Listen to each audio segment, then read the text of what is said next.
ਸਤਿ ਸ਼੍ਰੀ ਅਕਾਲ ਜੀ। ਮੈਂ ਅਧਿਆਪਕ ਤੁਹਾਡਾ ਸਵਾਗਤ ਕਰਦਾ ਹਾਂ ਮੇਰੇ ਇਸ YouTube ਚੈਨਲ 'ਤੇ। ਅਸੀਂ ਕਰ ਰਹੇ ਹਾਂ ਸੋਲੂਸ਼ਨ ਵੀਡੀਓ ਜੋ ਸਾਡਾ ਲਾਸਟ ਐਤਵਾਰ ਟੈਸਟ ਹੋਇਆ ਸੀ ਸਟੈਟਿਸਟਿਕਸ ਚੈਪਟਰ ਦਾ। 40 ਪ੍ਰਸ਼ਨ ਅਸੀਂ ਪਾਰਟ 1 ਦੇ ਵਿੱਚ ਕਵਰ ਕੀਤੀ ਸੀ ਅਤੇ 41ਵੇਂ ਪ੍ਰਸ਼ਨ ਤੋਂ ਅੱਜ ਅਸੀਂ ਸਟਾਰਟ ਕਰਨ ਜਾ ਰਹੇ ਹਾਂ। 41ਵਾਂ ਪ੍ਰਸ਼ਨ ਸਾਡੇ ਕੋਲ ਹੈ, ਕਹਿੰਦੇ if the ratio of mode and median of it distribution is 6:5। Mode ਅਤੇ ਮੀਡੀਅਨ ਦੀ ਜਿਹੜੀ ਸਾਡੇ ਕੋਲ ਰੇਸ਼ੋ ਦੇ ਰੱਖੀ ਹੈ ਉਹ ਦੇ ਰੱਖੀ ਹੈ 6:5 ਅਤੇ ਅਸੀਂ ਮੀਨ ਰੇਸ਼ੋ ਮੀਡੀਅਨ ਫਾਈਂਡ ਆਊਟ ਕਰਨੀ ਹੈ। ਸਭ ਤੋਂ ਪਹਿਲਾਂ ਗੱਲ ਕਰੀਏ ਰਿਲੇਸ਼ਨ ਦੀ, ਤਾਂ ਸਾਡੇ ਕੋਲ ਇੰਪੀਰੀਕਲ ਰੂਲ ਸੀਗਾ ਜਾਂ ਇੰਪੀਰੀਕਲ ਰਿਲੇਸ਼ਨ ਸੀਗਾ ਮੋਡ ਮੀਨ ਅਤੇ ਮੀਡੀਅਨ ਦੇ ਵਿੱਚ। Mode is equal to 3 median -2 mean ਸੀਗਾ। ਇਹ ਅਸੀਂ ਰਿਲੇਸ਼ਨ ਪੜ੍ਹਿਆ ਸੀਗਾ। ਹੁਣ ਗੱਲ ਕਰੀਏ ਰਾਜੇ ਮੋਡ ਅਤੇ ਮੀਡੀਅਨ ਦੀ, ਤਾਂ ਜੇ ਰਿਲੇਸ਼ਨ 6:5 ਦੇ ਰੱਖੀ ਹੈ ਇਹਨਾਂ ਦੀ, ਤਾਂ ਅਸੀਂ ਕਹਾਂਗੇ ਲੈਟ ਮੋਡ ਜਿਹੜਾ ਹੈ ਸਾਡੇ ਕੋਲ ਉਹਦੀ ਵੈਲਿਊ ਆ ਜਾਊਗੀ 6x ਦੇ ਬਰਾਬਰ, ਅਤੇ ਲੈਟ ਮੀਡੀਅਨ ਜਿਹੜਾ ਹੈ ਉਹਦੀ ਵੈਲਿਊ ਆ ਜਾਊਗੀ ਆਪਣੇ ਕੋਲ 5x ਦੇ ਬਰਾਬਰ। ਅਤੇ ਜਦੋਂ ਇਹ ਦੋਨੇ ਵੈਲਿਊਜ਼ ਅਸੀਂ ਇਸ ਫਾਰਮੂਲੇ ਦੇ ਵਿੱਚ ਸਬਸਟੀਟਿਊਟ ਕਰਾਂਗੇ ਤਾਂ ਸਾਡੇ ਕੋਲ ਆ ਜਾਊਗਾ ਰਾਜੇ ਮੋਡ ਦੀ ਜਗ੍ਹਾ ਅਸੀਂ ਭਰਾਂਗੇ 6x is equal to 3 × 5x - 2 mean, ਕਿਉਂਕਿ ਮੀਨ ਦੇ ਨਾਲ ਸਾਨੂੰ ਕੁਝ ਵੀ ਗਿਵਨ ਨਹੀਂ ਹੈ। ਉਹ ਤੋਂ ਬਾਅਦ ਆ ਜਾਊਗਾ 6x - 15x is equal to -2 ਮੀਨ ਦੇ, ਕਿਉਂਕਿ 15 ਇੱਧਰ ਆ ਕੇ ਮਾਈਨਸ ਦਾ ਹੋ ਗਿਆ। ਤਾਂ ਇਹ ਆ ਜਾਊ ਆਪਣੇ ਕੋਲ -9x ਇਜ਼ ਇਕੁਅਲ ਟੂ -2 ਮੀਨ। ਤਾਂ ਇਹ ਆਪਾਂ ਇਸ ਨੂੰ ਲਿਖ ਸਕਦੇ ਹਾਂ ਮੀਨ ਜਿਹੜਾ ਹੈ ਸਾਡੇ ਕੋਲ ਆ ਗਿਆ 9x/2 ਦੇ ਇਕੁਅਲ ਆ ਗਿਆ। ਹੁਣ ਸਾਨੂੰ ਜਿਹੜਾ ਹੈ ਮੀਨ ਰੇਸ਼ੋ ਮੀਡੀਅਨ ਫਾਈਂਡ ਆਊਟ ਕਰਨਾ ਹੈ। ਮੀਨ ਰੇਸ਼ੋ ਮੀਡੀਅਨ ਅਸੀਂ ਦੱਸਣਾ ਹੈ। ਤਾਂ ਅਸੀਂ ਮੀਨ ਰੇਸ਼ੋ ਮੀਡੀਅਨ ਕਿਸ ਤਰ੍ਹਾਂ ਫਾਈਂਡ ਆਊਟ ਕਰਾਂਗੇ, ਇਹ ਤੋਂ ਨੈਕਸਟ ਸਟੈਪ ਲਿਖਣ ਜਾ ਰਹੇ ਹਾਂ। ਮੀਨ ਰੇਸ਼ੋ ਮੀਡੀਅਨ ਉਹ ਬਰਾਬਰ ਆ ਜਾਊਗਾ ਆਪਣੇ ਕੋਲ ਇਜ਼ ਇਕੁਅਲ ਟੂ 9x/2। ਹੁਣ ਮੀਡੀਅਨ ਕਿੰਨਾ ਅਸੀਂ ਆਪਾਂ ਸਪੋਜ਼ ਕੀਤਾ, ਉਹ ਸਪੋਜ਼ ਕੀਤਾ ਸੀ ਆਪਾਂ 5x ਰੇਸ਼ੋ 5x ਦੇ। ਤਾਂ ਇੱਥੋਂ ਆਪਣੇ ਕੋਲ ਆਨਸਰ ਕਿੰਨਾ ਆ ਗਿਆ, ਉਹ ਆ ਗਿਆ ਆਪਣੇ ਕੋਲ ਰਾਜੇ 9:10। ਇਹ ਆਪਣੇ ਕੋਲ ਕੀ ਆ ਗਿਆ, ਆਨਸਰ ਆ ਗਿਆ। ਤਾਂ ਆਪਸ਼ਨ ਬੀ ਹੈ ਜਿਹੜੀ ਉਹ ਸਾਡਾ 41 ਦਾ ਕਰੈਕਟ ਆਨਸਰ ਹੈ। 42ਵਾਂ ਪ੍ਰਸ਼ਨ ਹੈ ਸਾਡੇ ਕੋਲ, ਕਹਿੰਦੇ find the geometric mean of numbers. Sequence ਦੇ ਰੱਖਿਆ ਸਾਡੇ ਕੋਲ। ਸੀਕੁਐਂਸ ਨੂੰ ਸਭ ਤੋਂ ਪਹਿਲਾਂ ਲਿਖ ਲੈਂਦੇ ਹਾਂ 3^1 3^2 3^3 ਅਪ ਟੂ 3^n। ਇਹ ਸੀਕੁਐਂਸ ਸਾਨੂੰ ਗਿਵਨ ਹੈ। ਜਿਓਮੈਟ੍ਰਿਕ ਮੀਨ ਫਾਈਂਡ ਆਊਟ ਕਰਨਾ ਹੈ।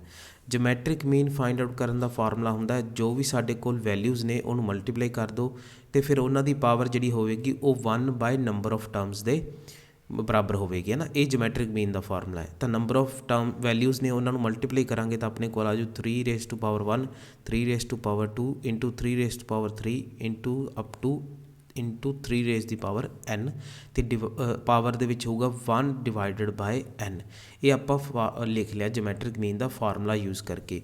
ਹੁਣ ਆਪਣੇ ਕੋਲ ਬੇਸ ਸੇਮ ਹੈ ਤਾਂ ਪਾਵਰਾਂ ਕੀ ਹੋ ਜਾਣਗੀਆਂ, ਐਡ 1 + 2 + 3 ਅਪ ਟੂ n ਤੱਕਰ, ਅਤੇ ਉਹਦੀ ਪਾਵਰ ਆ ਜਾਊਗੀ 1/n। ਆ ਆਪਣੇ ਕੋਲ ਕੀ ਬਣ ਗਿਆ ਰਾਜੇ ਸਮ ਆਫ ਨੈਚੁਰਲ ਨੰਬਰਸ, ਜੋ ਕਿ ਸਾਡੇ ਕੋਲ ਬਰਾਬਰ ਹੁੰਦਾ ਹੈ n + 1 / 2 ਦੇ। ਅਤੇ 3 ਦੀ ਪਾਵਰ ਕਿੰਨੀ ਆ ਜੂ n + 1 / 2, ਅਤੇ ਉਹਦੀ ਪਾਵਰ ਕਿੰਨੀ ਆ ਆਪਣੇ ਕੋਲ 1/n। ਤਾਂ ਆਨਸਰ ਕਿੰਨਾ ਆ ਗਿਆ ਆਪਣੇ ਕੋਲ 3 ਦੀ ਪਾਵਰ n + 1/2। ਆਪਸ਼ਨ ਕਿਹੜੀ ਕਰੈਕਟ ਆਪਣੇ ਕੋਲ, D option is the correct one. Next ਆ ਰਾਜੇ ਸਾਡੇ ਕੋਲ 43ਵਾਂ ਪ੍ਰਸ਼ਨ। 43ਵੇਂ ਪ੍ਰਸ਼ਨ ਦੇ ਵਿੱਚ ਸਾਨੂੰ ਕਿਹਾ ਹੈ the number of observations in a group is 40। ਇੱਕ ਗਰੁੱਪ ਹੈ ਸਾਡੇ ਕੋਲ ਜਿਸ ਦੀ ਓਬਜ਼ਰਵੇਸ਼ਨ ਸਾਨੂੰ ਦੇ ਰੱਖੀਆਂ 40 ਮਤਲਬ n ਦੀ ਵੈਲਿਊ ਸਾਡੇ ਕੋਲ 40 ਦੇ ਰੱਖੀ ਹੈ, ਠੀਕ ਹੈ। If the average of first 10 is 4.5। ਪਹਿਲੇ 10 ਟੋਟਲ ਕਿੰਨੇ ਆਪਣੇ ਕੋਲ 40 ਵੈਲਿਊਜ਼, ਪਹਿਲੀ 10 ਵੈਲਿਊ ਦੀ ਐਵਰੇਜ ਜਿਹੜੀ ਹੈ ਸਾਡੇ ਕੋਲ ਉਹ ਕਿੰਨੀ ਆ ਰਹੀ ਹੈ, n1 ਆਪਣੇ ਕੋਲ 10 ਹੈ ਅਤੇ x1 ਬਾਰ ਆਪਣੇ ਕੋਲ ਕਿੰਨਾ 4.5, ਕਿਉਂਕਿ ਫਸਟ 10 ਦੀ ਐਵਰੇਜ 4.5 ਆ ਰਹੀ ਹੈ। That of remaining 30 is 3.5। ਅਤੇ ਜਿਹੜੇ ਬਚੇ ਹੋਏ 30 ਨੇ ਉਹ ਆਪਣੇ ਕੋਲ ਐਵਰੇਜ ਕਿੰਨੀ ਦੇ ਰਹੇ ਨੇ, ਉਹ ਆਪਣੇ ਕੋਲ 3.5 ਐਵਰੇਜ ਦੇ ਰਹੇ ਨੇ। ਤਾਂ ਕਹਿੰਦੇ ਫਾਈਂਡ ਕੀ ਕਰਨਾ, then the average of the whole group. ਤਾਂ ਕੰਬਾਈਨਡ ਮੀਨ ਦਾ ਕੰਸੈਪਟ ਹੈ ਜੇ ਇੱਥੇ ਕੰਬਾਈਨਡ ਮੀਨ ਦਾ ਕੰਸੈਪਟ ਹੈ x bar is equal to n1 x1 bar plus n2 x2 bar divided by n1 plus n2 ਦੇ। ਤਾਂ ਸਾਡੇ ਕੋਲ n1 n2 x1 ਬਾਰ ਆ ਜੂ 45, ਇਹ ਆ ਜੂ ਆਪਣੇ ਕੋਲ 3.5 × 30 ਅਤੇ ਡਿਵਾਈਡ ਕੀ ਕਰ ਦਾਂਗੇ 10 + 30 ਜਿਹੜਾ ਆਪਾਂ ਨੂੰ ਆਲਰੇਡੀ ਪਤਾ ਹੈ ਟੋਟਲ ਕਿੰਨਾ 40 ਦੇ ਬਰਾਬਰ। ਨਿਊਮੀਨੇਟਰ ਨੂੰ ਸੋਲਵ ਕਰਾਂਗੇ ਤਾਂ ਸਾਡੇ ਕੋਲ ਆ ਜੂ 45 + 105 ਡਿਵਾਈਡਡ ਬਾਏ 40 ਦੇ, ਅਤੇ ਆਪਣੇ ਕੋਲ ਉੱਪਰ ਨਿਊਮੀਨੇਟਰ 'ਚ ਟੋਟਲ ਬਣ ਕੇ ਰਾਜੇ 150/40, ਤਾਂ ਆਨਸਰ ਇੱਥੋਂ ਆਪਣੇ ਕੋਲ ਕਿੰਨਾ ਆ ਗਿਆ 15/4। ਆਪਸ਼ਨ ਕਿਹੜੀ ਕਰੈਕਟ ਹੈ? ਆਪਸ਼ਨ ਏ ਆਪਣਾ 43ਵੇਂ ਦਾ ਆਨਸਰ ਆ ਗਿਆ। ਨੈਕਸਟ ਹੈ ਸਾਡੇ ਕੋਲ question number 44। The arithmetic mean and mode of data are 24 and 12 respectively, then the median of the data is। mean ਸਾਨੂੰ ਦੇ ਰੱਖਿਆ given ਹੈ 24, mod ਸਾਨੂੰ given ਹੈ 12, ਤੇ median ਦੀ ਵੈਲਿਊ ਸਾਨੂੰ ਫਾਈਂਡ ਆਊਟ ਕਰਨ ਲਈ ਕਿਹਾ ਗਿਆ। ਇਹ ਇੰਪੀਰੀਕਲ ਰਿਲੇਸ਼ਨ ਦਾ ਹੀ ਕੁਐਸਚਨ ਹੈ ਜਿਸ ਦੇ ਵਿੱਚ ਸਾਨੂੰ ਪਤਾ ਹੈ ਮੋਡ ਬਰਾਬਰ ਹੁੰਦਾ ਹੈ 3 ਮੀਡੀਅਨ - 2 ਮੀਨ ਦੇ। ਵੈਲਿਊ ਸਬਸਟੀਟਿਊਟ ਕਰਾਂਗੇ 3 × ਮੀਡੀਅਨ ਆਪਣਾ ਫਾਈਂਡ ਆਊਟ ਕਰਨ ਵਾਲਾ ਹੈ ਤਾਂ ਉਹਨੂੰ ਮੈਂ ਕੈਪੀਟਲ M ਲਿਖ ਲਿਆ -2। ਮੀਨ ਦੀ ਵੈਲਿਊ 24 ਦੇ ਰੱਖੀ ਹੈ ਅਤੇ ਮੋਡ ਦੀ ਵੈਲਿਊ ਸਾਨੂੰ 12, ਇਹ ਸਾਨੂੰ ਗਿਵਨ ਹੈ ਰਾਜੇ। ਤਾਂ ਆਪਣਾ ਇੱਥੇ 3 ਮੀਡੀਅਨ ਜਾਂ ਫਿਰ ਆਪਾਂ ਗੱਲ ਕਰੀਏ ਮੀਡੀਅਨ, ਮੈਂ ਡਾਇਰੈਕਟ ਲਿਖ ਰਿਹਾ ਉਹ ਬਰਾਬਰ ਆ ਜੂ 12 + 48 ਡਿਵਾਈਡਡ ਬਾਏ 3 ਦੇ। ਜਦੋਂ ਤੁਸੀਂ ਰੀਅਰੇਂਜ ਕਰੋਗੇ ਮਲਟੀਪਲਾਈ ਕਰੋਗੇ ਤਾਂ 12 + 48 ਡਿਵਾਈਡਡ ਬਾਈ 3 ਆ ਜੂ, ਤਾਂ ਇੱਥੋਂ ਸਾਡੇ ਕੋਲ ਕਿੰਨਾ ਆ ਜੂਗਾ 60/3। ਆਨਸਰ ਕਿੰਨਾ ਆ ਜੂ ਰਾਜੇ 20 ਆ ਜੂਗਾ। ਤਾਂ ਕਿਹੜੀ ਆਪਸ਼ਨ ਕਰੈਕਟ ਹੈ? ਏ ਆਪਸ਼ਨ ਸਾਡੇ ਕੋਲ ਰਾਈਟ ਆਨਸਰ ਹੈ। ਨੈਕਸਟ ਹੈ ਸਾਡੇ ਕੋਲ 45ਵਾਂ ਸਵਾਲ, ਕਹਿੰਦੇ ਵਿਚ of the following is not. ਰਾਜੇ ਨਾਟ ਨੂੰ ਹਮੇਸ਼ਾ ਧਿਆਨ ਰੱਖਣਾ ਹੈ, ਜਦੋਂ ਵੀ ਤੁਹਾਡੇ ਪ੍ਰਸ਼ਨ ਦੇ ਵਿੱਚ ਨਾਟ ਲਿਖਿਆ ਆ ਜੇ, ਫਾਲਸ ਲਿਖਿਆ ਆ ਜੇ, ਅਲਰਟ ਹੋ ਜਾਓ। ਅਲਰਟ ਹੋ ਜਾਓਗੇ ਤਾਂ ਤੁਹਾਡਾ ਜਿਹੜਾ ਹੈ ਕੁਐਸਚਨ ਗਲਤ ਨਹੀਂ ਹੋਊਗਾ। ਜੇ ਤੁਸੀਂ ਉੱਥੇ ਨੋਟ ਨੂੰ ਐਜ਼ ਆ ਕੀ ਕਹਿੰਦੇ ਉਹਨੂੰ ਲਾਈਟਲੀ ਲਓਗੇ ਵੀ ਹਾਂ ਨੋਟ ਹੈ ਕੋਈ ਗੱਲ ਨਹੀਂ, ਫਟਾਫਟ ਪੜ੍ਹ ਦੋਗੇ, ਕਿਉਂਕਿ ਜਦੋਂ ਵੀ ਅਸੀਂ 1 ਵਰਡ ਟਾਈਪ ਦੇ ਕੁਐਸਚਨ ਕਰਦੇ ਹਾਂ ਤਾਂ ਉਸ ਦੇ ਵਿੱਚ ਹਮੇਸ਼ਾ ਸਾਨੂੰ ਨੋਟ ਪਾ ਕੇ ਉਲਝਾਇਆ ਜਾਂਦਾ ਹੈ। ਸਾਡਾ ਬ੍ਰੇਨ ਜੋ ਹੈ ਨਾ ਨੋਟ ਸ਼ਬਦ ਨੂੰ ਕੈਪਚਰ ਨਹੀਂ ਕਰਦਾ ਅਤੇ ਅਸੀਂ ਕੀ ਕਰਦੇ ਹਾਂ ਇਸ ਨੂੰ ਭੁੱਲ ਜਾਂਦੇ ਹਾਂ। ਹੁਣ ਇੱਥੇ ਅਸੀਂ ਕੀ ਪੜ੍ਹਾਂਗੇ which of the following is measure of centre of tendency, ਤਾਂ ਇਹਦੇ ਨਾਲ ਕੁਐਸਚਨ ਗਲਤ ਹੋ ਜਾਂਦਾ। ਨੋਟ ਜਦੋਂ ਆ ਜਾਏ ਤਾਂ ਉੱਥੇ ਰੁਕ ਜਾਣਾ ਕੁਝ ਸੈਕਿੰਡ ਲਈ, ਆਪਦਾ ਮਾਈਂਡ ਨੂੰ ਜਿਹੜਾ ਐਕਟਿਵ ਕਰ ਲੈਣਾ। ਤਾਂ ਦੱਸਣਾ ਜੀ ਵਿਚ of the following is not A measure of central tendency. Central tendency ਅਸੀਂ ਪੜ੍ਹਿਆ, ਮੀਨ ਜਿਹੜਾ ਹੈ ਉਹ ਸੈਂਟਰਲ ਟੈਂਡੈਂਸੀ ਦੀ ਮੈਜ਼ਰਮੈਂਟ ਹੈਗੀ।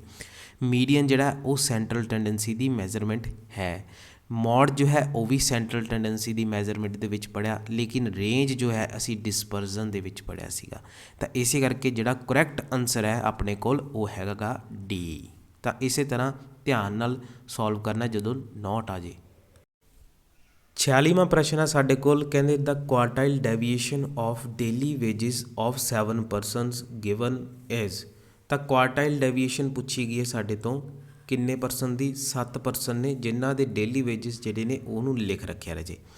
ਸਭ ਤੋਂ ਪਹਿਲਾਂ ਅਸੀਂ ਜਿਹੜਾ ਹੈ ਸਟੈਪ 1 ਹਮੇਸ਼ਾ ਯਾਦ ਰੱਖਣਾ ਹੈ, ਜਦੋਂ ਵੀ ਗੱਲ ਕਰਦੇ ਹਾਂ ਅਸੀਂ ਕੁਆਰਟਾਈਲਸ ਦੀ, ਜਾਂ ਫਿਰ ਗੱਲ ਕਰੀਏ ਪਾਰਟੀਸ਼ਨ ਵੈਲਿਊ ਜਿਸ ਨੂੰ ਅਸੀਂ ਫਰੈਕਟਾਈਲਸ ਵੀ ਕਹਿੰਦੇ ਹਾਂ, ਗੱਲ ਕਰੀਏ ਫਰੈਕਟਾਈਲਸ ਦੀ ਜਿਨ੍ਹਾਂ ਵਿੱਚ ਕੁਆਰਟਾਈਲਸ ਆ ਜਾਂਦਾ ਸਾਡੇ ਕੋਲ, ਰੇਂਜ ਆ ਜਾਂਦਾ, ਸੌਰੀ ਕੁਆਰਟਾਈਲਸ ਆ ਜਾਂਦਾ, ਡਿਸਾਈਲਸ ਆ ਜਾਂਦਾ, ਪਰਸੈਂਟਾਈਲਸ ਆ ਜਾਂਦਾ ਨਾ, ਇਹ ਸਾਰੀ ਵੈਲਿਊਜ਼। ਅਤੇ ਸਾਡੇ ਕੋਲ ਜਦੋਂ ਮੀਡੀਅਨ ਫਾਈਂਡ ਆਊਟ ਕਰਨਾ ਹੋਵੇ ਇਹਨਾਂ ਕੇਸਿਸ ਦੇ ਵਿੱਚ, ਫਰੈਕਟਾਈਲਸ ਦੇ ਕੇਸ 'ਚ ਅਤੇ ਮੀਡੀਅਨ ਦੇ ਕੇਸ 'ਚ, ਸਟੈਪ 1 ਹਮੇਸ਼ਾ ਹੁੰਦਾ ਹੈ ਰਾਜੇ ਆਰਡਰ ਦੇ ਵਿੱਚ ਲਿਖਣਾ। ਅਸੀਂ ਇਨਕਰੀਜ਼ਿੰਗ ਆਰਡਰ ਦੇ ਵਿੱਚ ਲਿਖਦੇ ਆ ਰਹੇ ਹਾਂ, ਤਾਂ ਸਭ ਤੋਂ ਪਹਿਲਾਂ ਜਿਹੜਾ ਹੈ ਡਾਟਾ ਇਨਕਰੀਜ਼ਿੰਗ ਆਰਡਰ ਦੇ ਵਿੱਚ ਲਿਖ ਲਓ।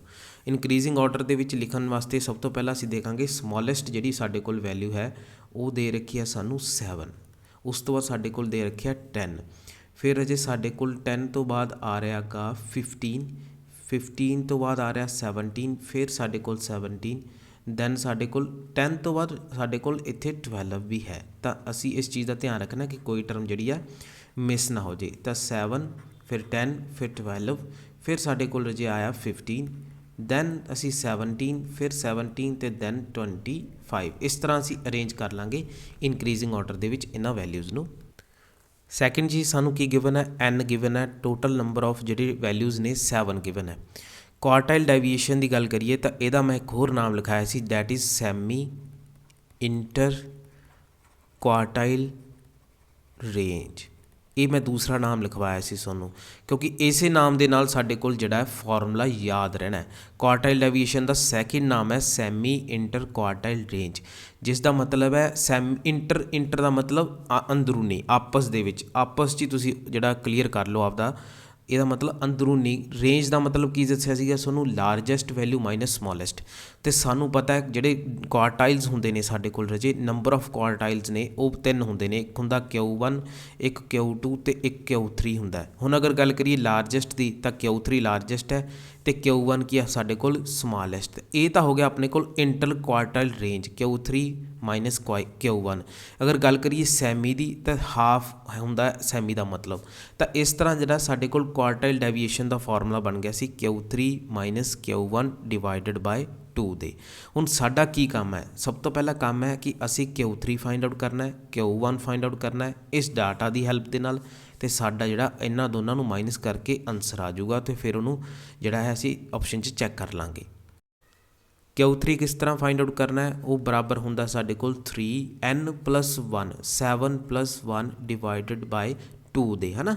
2 ਲਿਖੋਗੇ ਤਾਂ ਕੀ ਹੋ ਜੂ, ਗਲਤ। ਕੀ ਆਊਗਾ ਇੱਥੇ 4, ਕਿਉਂਕਿ ਅਸੀਂ 4 ਹਿੱਸਿਆਂ 'ਚ ਕੁਆਰਟਾਈਲ ਫਾਈਂਡ ਆਊਟ ਕਰਦੇ ਹਾਂ। ਅਗਰ ਮੀਡੀਅਨ ਹੁੰਦਾ ਤਾਂ ਇੱਥੇ 2 ਲਿਖਣਾ ਸੀ, ਜੇ ਕੁਆਰਟਾਈਲ ਹੈ 4 ਲਿਖਿਆ ਹੈਗਾ। ਅਗਰ ਸਾਡੇ ਕੋਲ ਡਿਸਾਈਲ ਹੈ ਤਾਂ ਅਸੀਂ ਇਹ ਕਿੰਨੇ ਲਿਖਾਂਗੇ, ਕਿੰਨੇ ਹਿੱਸੇ ਬਣਾਉਂਦਾ ਉਹ 10 ਹਿੱਸੇ ਬਣਾਉਂਦਾ ਗਾ। ਅਤੇ ਅਗਰ ਗੱਲ ਕਰੀਏ ਪਰਸੈਂਟਾਈਲ ਦੀ ਤਾਂ ਉਹ 100 ਹਿੱਸੇ ਬਣਾਉਂਦਾ, ਅਤੇ ਨੀਚੇ 100 ਆਉਣਾ ਸੀ। ਹੁਣ ਗੱਲ ਕਰ ਰਹੇ ਹਾਂ ਕੁਆਰਟਾਈਲ ਦੀ, ਤਾਂ ਇੱਥੇ ਕਿੰਨਾ ਆਇਆ ਰਾਜੇ 4 ਆਇਆ ਗਾ। ਕੁਆਰਟਾਈਲ ਡੈਵੀਏਸ਼ਨ ਫਾਈਂਡ ਆਊਟ ਕਰ ਰਹੇ ਹਾਂ ਤਾਂ Q3 ਸਭ ਤੋਂ ਪਹਿਲਾਂ ਸਾਡੇ ਕੋਲ ਆ ਜਾਊਗਾ 3 × 8/4। ਇਹ ਆਪਣੇ ਕੋਲ ਕੀ ਆ ਗਿਆ, 6th ਟਰਮ ਆ ਗਈ Q3। ਅਤੇ 6th ਟਰਮ ਦੇਖੋ ਇਹਦੇ ਵਿੱਚ 1st 2nd 3rd 4th 5th 6th, ਤਾਂ 17 ਜਿਹੜਾ ਸਾਡੇ ਕੋਲ 6th ਵੈਲਿਊ ਹੈ Q3 ਦੀ। ਨੈਕਸਟ ਅਸੀਂ ਫਾਈਂਡ ਆਊਟ ਕਰਨਾ Q1, ਤਾਂ 1 × 7+1/4 ਇਹ ਆਪਣੇ ਕੋਲ ਆ ਗਿਆ 8/4। ਅਤੇ ਆਪਣੇ ਕੋਲ ਸੈਕਿੰਡ ਜਿਹੜੀ ਹੈ ਟਰਮ Q1 ਦੇ ਬਰਾਬਰ ਹੋਵੇਗੀ। ਸੈਕਿੰਡ ਟਰਮ ਕਿੰਨੀ ਆਪਣੇ ਕੋਲ 10। ਤਾਂ Q3 ਵੀ ਆ ਗਿਆ, Q1 ਵੀ ਆ ਗਿਆ, ਵੈਲਿਊ ਸਬਸਟੀਟਿਊਟ ਕਰ ਦਿਓ। 17 - 10/2, ਤਾਂ ਇਹ ਆਪਣੇ ਕੋਲ ਰਾਜੇ ਆ ਗਿਆ 7/2। ਤਾਂ ਜਦੋਂ ਤੁਸੀਂ ਆਨਸਰ ਫਾਈਂਡ ਆਊਟ ਕਰੋਗੇ ਡੈਟ ਇਜ਼ 3.5 ਆ ਜਾਊਗਾ। ਤਾਂ ਆਪਣੀ ਕਿਹੜੀ ਆਪਸ਼ਨ ਕਰੈਕਟ ਆ ਗਈ, ਇਹ ਕਰੈਕਸ਼ਨ ਆਪਸ਼ਨ ਹੈ ਜਿਹੜੀ ਸਾਡਾ ਉਹ ਕਰੈਕਟ ਆਨਸਰ ਹੈ 46 ਦਾ। ਨੈਕਸਟ ਹੈ ਸਾਡੇ ਕੋਲ 47ਵਾਂ ਪ੍ਰਸ਼ਨ। ਇਹਦੇ ਵਿੱਚ ਸਾਨੂੰ ਕਿਹਾ ਗਿਆ the semi inter quartile range of this data. ਤਾਂ ਦੇਖੋ ਰਾਜੇ ਬੜਾ ਹੀ ਸਿੰਪਲ ਜਿਹਾ ਪ੍ਰਸ਼ਨ ਹੈ, ਲੇਕਿਨ ਇਹਦੇ ਵਿੱਚ ਇੱਕ ਚੀਜ਼ ਹੈ ਜਿਹੜੀ ਪਤਾ ਹੁੰਦੀ ਹੈ ਪਤਾ ਨਹੀਂ ਹੁੰਦੀ, ਉਹ ਹੈ ਕਿ ਸੈਮੀ ਇੰਟਰ ਕੁਆਰਟਾਈਲ ਰੇਂਜ ਉਸ ਨੂੰ ਅਸੀਂ ਬੋਲਦੇ ਹਾਂ ਕੁਆਰਟਾਈਲ ਡੈਵੀਏਸ਼ਨ। ਅਗਰ ਤੁਹਾਨੂੰ ਕੁਆਰਟਾਈਲ ਡੈਵੀਏਸ਼ਨ ਦਾ ਸਪੋਜ਼ ਫਾਰਮੂਲਾ ਪਤਾ ਹੈ Q3 - Q1 ਡਿਵਾਈਡਡ ਬਾਈ 2, ਲੇਕਿਨ ਤੁਹਾਨੂੰ ਇਹ ਨਹੀਂ ਪਤਾ ਵੀ ਕੁਆਰਟਾਈਲ ਡੈਵੀਏਸ਼ਨ ਨੂੰ ਹੀ ਸੈਮੀ ਇੰਟਰ ਕੁਆਰਟਾਈਲ ਰੇਂਜ ਕਿਹਾ ਜਾਂਦਾ ਹੈ, ਤਾਂ ਤੁਸੀਂ ਇੱਥੇ ਇੱਕ ਨੰਬਰ ਜਿਹੜਾ ਆਪਦਾ ਵੇਸਟ ਕਰ ਆਓਗੇ। ਤਾਂ ਬਹੁਤ ਈਜ਼ੀ ਕੁਐਸਚਨ ਹੈ। ਸਟੈਪ 1 ਸਾਨੂੰ ਪਤਾ ਹੈ, ਅਸੀਂ ਇਸ ਨੂੰ ਇਨਕਰੀਜ਼ਿੰਗ ਆਰਡਰ ਦੇ ਵਿੱਚ ਲਿਖਾਂਗੇ। ਸਭ ਤੋਂ ਪਹਿਲਾਂ ਡਾਟਾ ਨੂੰ ਉਹ ਆ ਜਾਊ ਆਪਣੇ ਕੋਲ 1, 2, 3, 4, 5, 6, 7। ਟੋਟਲ ਨੰਬਰ ਆਫ ਟਰਮਸ ਸਾਡੇ ਕੋਲ ਕਿੰਨੀਆਂ ਨੇ, 7 ਨੇ। ਤਾਂ ਸਭ ਤੋਂ ਪਹਿਲਾਂ Q3 ਫਾਈਂਡ ਆਊਟ ਕਰਾਂਗੇ, ਉਹ ਆ ਜਾਊ ਆਪਣੇ ਕੋਲ 3 × n+1 ਡਿਵਾਈਡਡ ਬਾਏ 4 ਦੇ। ਤਾਂ ਇੱਥੇ ਆ ਜਾਊ ਰਾਜੇ ਆਪਣੇ ਕੋਲ 8 that is equal to 6th term. ਤਾਂ 6th ਟਰਮ ਕਿੰਨੀ ਆਪਣੇ ਕੋਲ 6। ਤਾਂ Q3 ਦੀ ਵੈਲਿਊ ਤਾਂ ਆਪਣੇ ਕੋਲ ਕਿੰਨੀ ਆ ਗਈ 6 ਆ ਗਈ ਮਾਈਨਸ। ਉਸ ਤੋਂ ਬਾਅਦ ਆਪਾਂ ਫਾਈਂਡ ਆਊਟ ਕਰਨਾ Q1 ਨੂੰ। Q1 ਕਿਹਦੇ ਬਰਾਬਰ ਹੈ 1 × n+1 ਡਿਵਾਈਡਡ ਬਾਏ 4 ਦੇ 8/4। ਤਾਂ ਇਹ ਆਪਣੇ ਕੋਲ ਆ ਗਈ ਸੈਕਿੰਡ ਟਰਮ। ਸੈਕਿੰਡ ਟਰਮ ਸਾਡੇ ਕੋਲ ਕੀ ਹੈ, ਉਹ ਹੈ 2 ਦੇ ਬਰਾਬਰ। ਤਾਂ ਆਨਸਰ ਕਿੰਨਾ ਆ ਗਿਆ 6 - 2 ਡਿਵਾਈਡਡ ਬਾਏ 2 ਦੇ, that is equal to 4/2 that is equal to 2 ਦੇ। ਤਾਂ ਆਪਸ਼ਨ ਸੀ ਜਿਹੜੀ ਹੈ ਸਾਡਾ ਕੀ ਹੈ ਕਰੈਕਟ ਆਨਸਰ ਹੈ 47ਵੇਂ ਕੁਐਸਚਨ ਦਾ। 48ਵਾਂ ਸਵਾਲ ਹੈ, ਕਹਿੰਦੇ coefficient of variation of two distribution. 2 distributions ਨੇ ਜਿਨ੍ਹਾਂ ਦੇ ਕੋਫੀਸ਼ੀਐਂਟ ਪਹਿਲੇ ਦਾ ਹੈ 50, ਦੂਸਰੇ ਦਾ ਹੈ 60। ਅਤੇ ਕਹਿੰਦੇ their arithmetic means are 30 and 25 respectively. Difference of their standard deviation is. ਅਸੀਂ ਡਿਫਰੈਂਸ ਪਤਾ ਕਰਨਾ ਇਹਨਾਂ ਦੇ ਸਟੈਂਡਰਡ ਡੈਵੀਏਸ਼ਨ ਦਾ। ਤਾਂ ਸੋਲਿਊਸ਼ਨ ਦੇਖ ਲੈਂਦੇ ਹਾਂ ਰਾਜੇ। ਸਭ ਤੋਂ ਪਹਿਲਾਂ ਅਸੀਂ ਜੋ ਗਿਵਨ ਹੈ ਉਸ ਨੂੰ ਲਿਖ ਲਾਂਗੇ, coefficient of variation of two distribution. ਮੈਂ ਕੀ ਕਹੂੰਗਾ ਕੋਫੀਸ਼ੀਐਂਟ ਆਫ ਵੇਰੀਏਸ਼ਨ 1, ਇਹ ਪਹਿਲੀ ਡਿਸਟਰੀਬਿਊਸ਼ਨ ਦਾ ਜਿਸ ਨੂੰ ਅਸੀਂ 50 ਲਿਖ ਲਿਆ। Coefficient of variation of second distribution that is 60। ਹੁਣ ਸਾਨੂੰ ਦੇ ਰੱਖਿਆ ਅਰਥਮੈਟਿਕ ਮੀਨ, ਮਤਲਬ x bar 1 that is equal to 30, x bar 2 that is equal to 25 ਦੇ ਤੇ ਅਸੀਂ ਸਟੈਂਡਰਡ ਡੈਵੀਏਸ਼ਨ ਦਾ ਡਿਫਰੈਂਸ ਪਤਾ ਕਰਨਾ ਹੈ ਇਹਨਾਂ ਦੋਨਾਂ ਦੀ ਡਿਸਟ੍ਰੀਬਿਊਸ਼ਨ ਅਲੱਗ-ਅਲੱਗ ਦੋ ਡਿਸਟ੍ਰੀਬਿਊਸ਼ਨਸ ਨੇ। ਸਭ ਤੋਂ ਪਹਿਲਾਂ ਗੱਲ ਕਰੀਏ CV ਦੀ ਮਤਲਬ ਕੋਫੀਸ਼ੀਐਂਟ ਆਫ ਵੇਰੀਏਸ਼ਨ ਦੇ ਫਾਰਮੂਲੇ ਦੀ, ਉਹ ਬਰਾਬਰ ਸਾਡੇ ਕੋਲ ਹੁੰਦਾ ਹੈ sigma upon x bar into 100 ਦੇ, ਕਿਉਂਕਿ ਅਸੀਂ परसेंटेज ਦੇ ਵਿੱਚ फाइंड आउट करते ਹੁੰਦੇ ਆ। तो अगर गल करिए फस्ट डिस्ट्रीब्यूशन वास्ते तो साढ़े को आजू CV1, इत्थे आजू सिग्मा 1, इत्थे आजू x बार 1, क्योंकि असी फस्ट डिस्ट्रीब्यूशन की गल कर रहे हैं। फस्ट डिस्ट्रीब्यूशन तो आंसर अपने को कितना आजू वैल्यू सबसटीट्यूट करांगे दैट इज़ इक्वल टू, हुण आपां नूं रजे CV1 की वैल्यू पता है 50 इज़ इक्वल टू सिग्मा 1 नहीं पता, लेकिन x बार पता है 30 इंटू कितना आ गया 100 दे। आ 0 नाल 0 कैंसल आउट हो गई, 1 0 नाल 1 0 कैंसल आउट हो गई। सिग्मा 1 कितना आ गया अपने को 15% आ गया, इनू परसेंट लिख लो, नहीं सॉरी 15 आ गया, क्योंकि परसेंटेज तो की होंगी अपने को कोफीशेंट ऑफ वेरीएशन होंगी है, वो फ्लो दे विच लिखा गया, तुसी नहीं लिखना होंदा है फ्लो दे विच, तो उत्ते संभल के चलिया करो। अपने को हुण रजे सैकेंड डिस्ट्रीब्यूशन की गल करिए।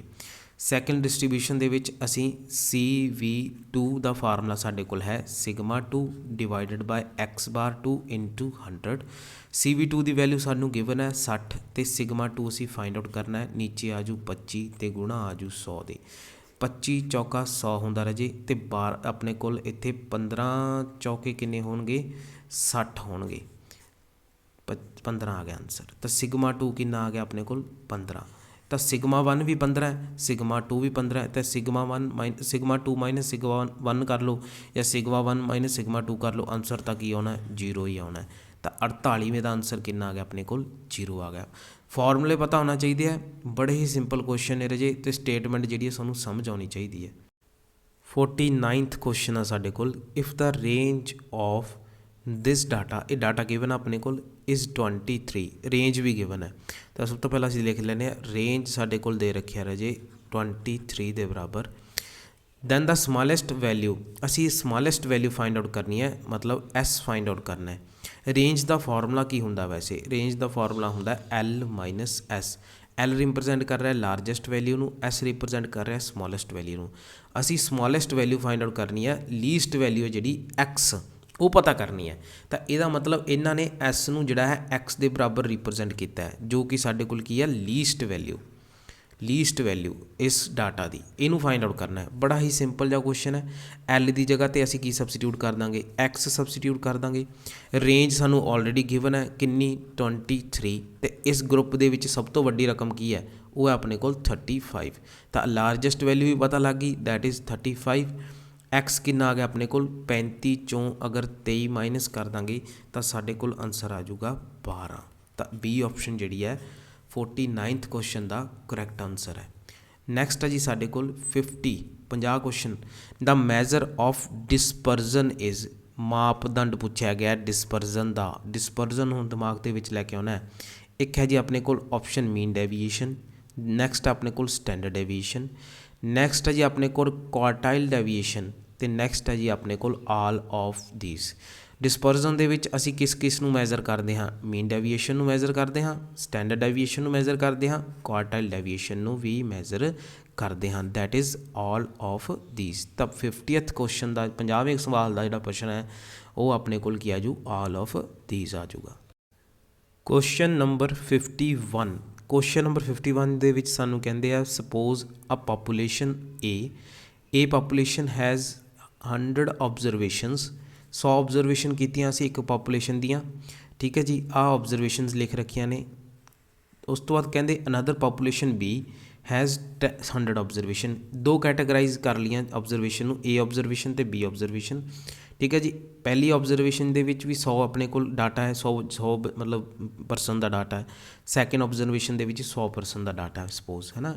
तो if V B represents variation of two populations respectively then VA divided by VB is.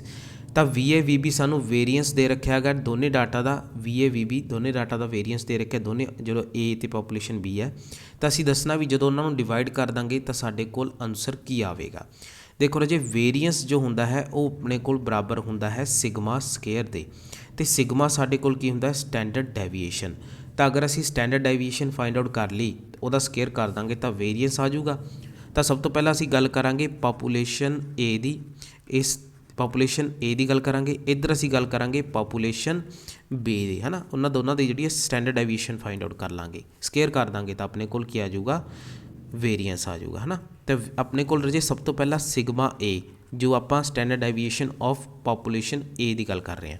Sigma ਏ ਹੁਣ ਇੱਥੇ ਜਿਹੜਾ ਹੈ ਫਾਰਮੂਲੇ ਜਿਹੜੇ ਨੇ ਅਸੀਂ ਪੜ੍ਹੇ ਨੇ ਸਟੈਂਡਰਡ ਡੈਵੀਏਸ਼ਨ ਦੇ, ਉਹਨਾਂ ਦੇ ਵਿੱਚੋਂ ਕਿਹੜਾ ਫਾਰਮੂਲਾ ਯੂਜ਼ ਹੋਊਗਾ ਉਹ ਦੇਖਣਾ, ਅਤੇ ਸ਼ਾਰਟਕਟ ਕਿਹੜਾ ਯੂਜ਼ ਹੋਊਗਾ ਉਹ ਦੇਖਣਾ।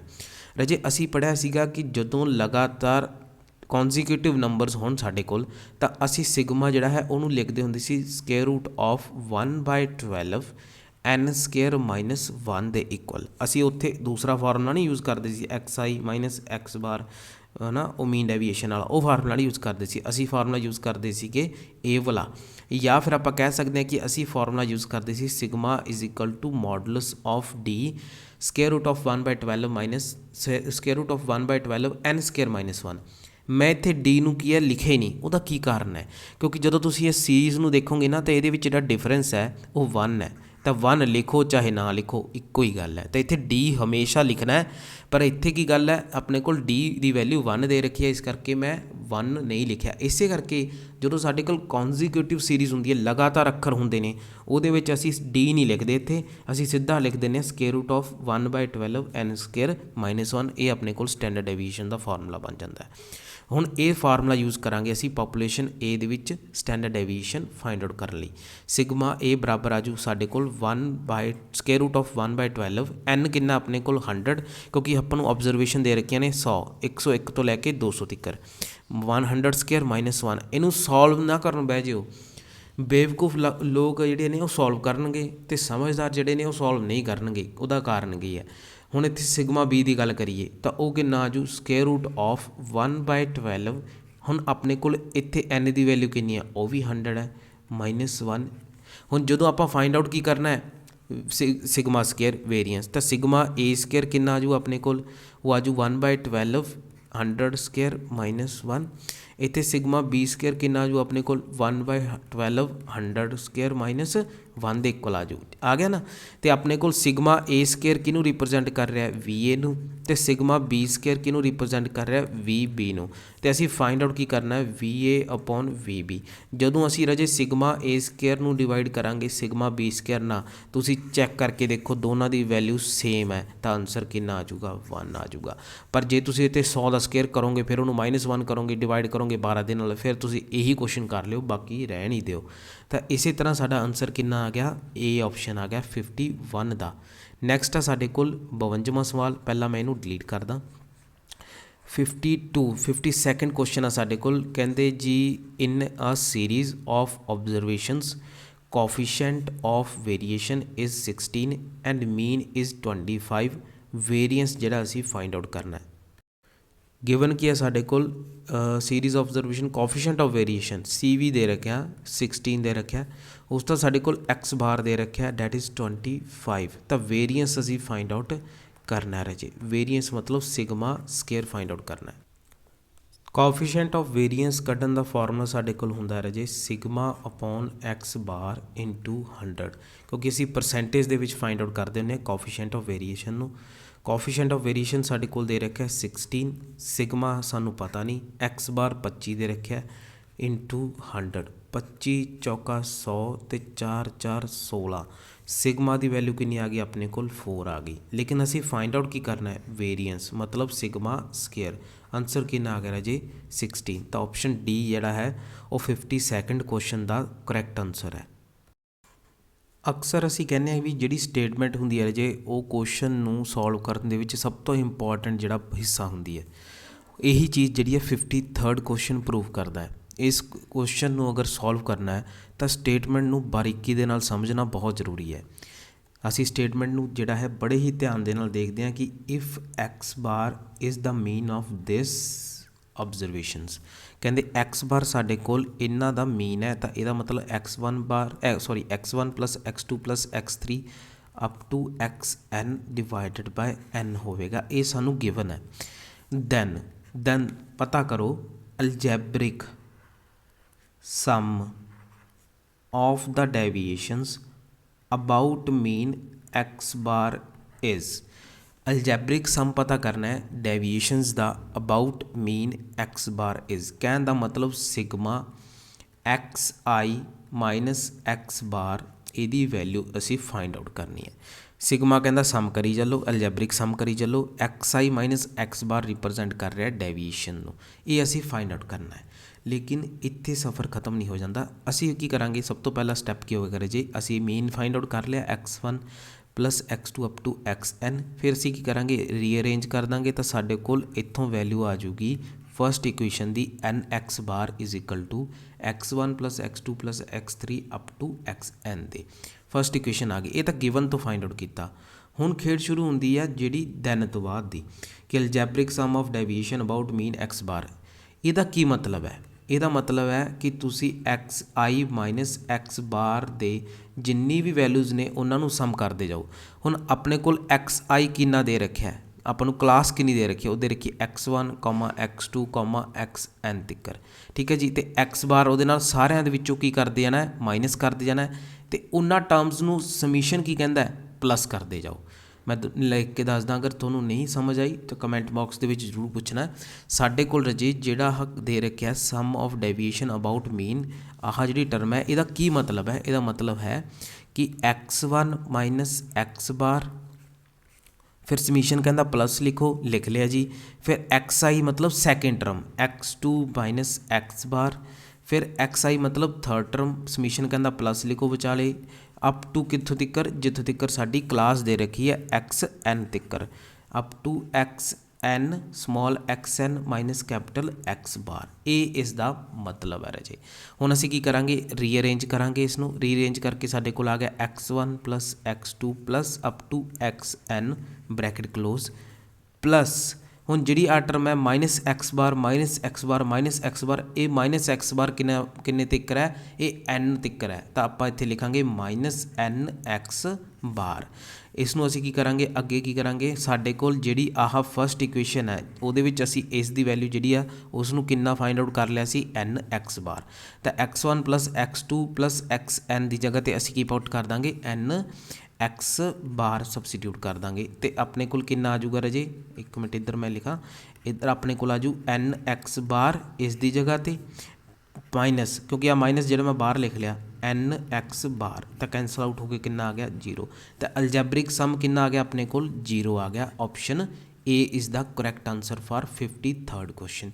देखने दे विच क्वेश्चन बड़ा ईजी लग रहा सी लेकिन हर एक शब्द अपने आप दे विच अलग तो ही ऑपरेशन चलाउंदा है तो इस चीज़ का बड़ा ही ध्यान रखना रजे क्वेश्चन नूं सॉल्व करते टाइम कि स्टेटमेंट जिहड़ी है बड़े ही ध्यान दे नाल पढ़न च टाइम लगाना है। स्टेटमेंट जो तुहानूं समझ आ गई तो तुहाडा जिहड़ा हो 50 सैकेंड उहदे उत्ते लगाए 10 सैकेंड दे विच अगला तुहाडा सवाल सॉल्व कर देणगे। पर कई बार की हुंदा असीं स्टेटमेंट नूं सिर्फ 10 सैकेंड लिए देखते हैं सवाल उत्ते 50 सैकेंड लगा दिंदे हैं उल्टा करते हैं। लेकिन स्टेटमेंट उत्ते पढ़न दे उत्ते वध टाइम लगाया करो कंपैरिजन टू क्वेश्चन नूं सॉल्व करन दे उत्ते। 54वां क्वेश्चन है साढ़े कोल if the first item is increased by 1 second item is increased by 2 and so on इस तरह चलता रहूगा then the new mean is तो नवी मीन की होगी। सब तो पहला ओल्ड मीन बारे देख लीए तो सब तो पहला असी क्लास बारे जिहड़ा देख लीए।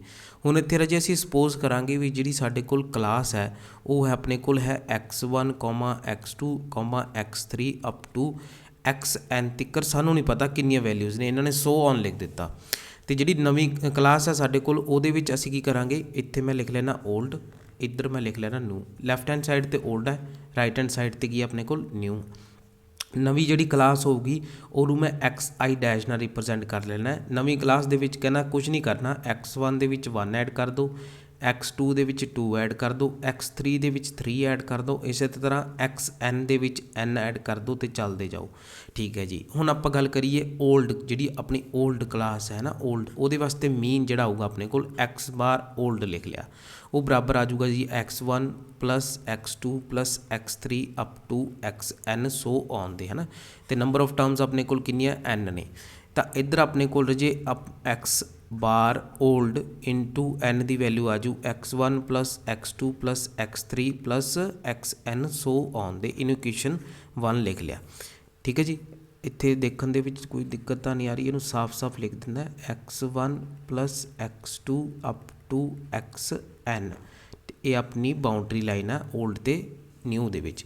ਤੇ ਜੇ ਅਗਰ ਗੱਲ ਕਰੀਏ ਨਿਊ ਦੀ, ਜਿਹੜੀ ਆਪਣੇ ਕੋਲ ਮੀਨ ਆ ਜੂਗੀ, ਨਿਊ ਆ ਜੂਗੀ, ਜਿਹੜੀ ਅਸੀਂ ਫਾਈਂਡ ਆਊਟ ਕਰਨੀ ਆ ਉਹ ਆ ਜੂ x1 + 1 + x2 + 2 up to xn + n so on ਦੇ, ਹੈ ਨਾ, ਤੇ divided number of terms n ਆਪਣੇ ਕੋਲ।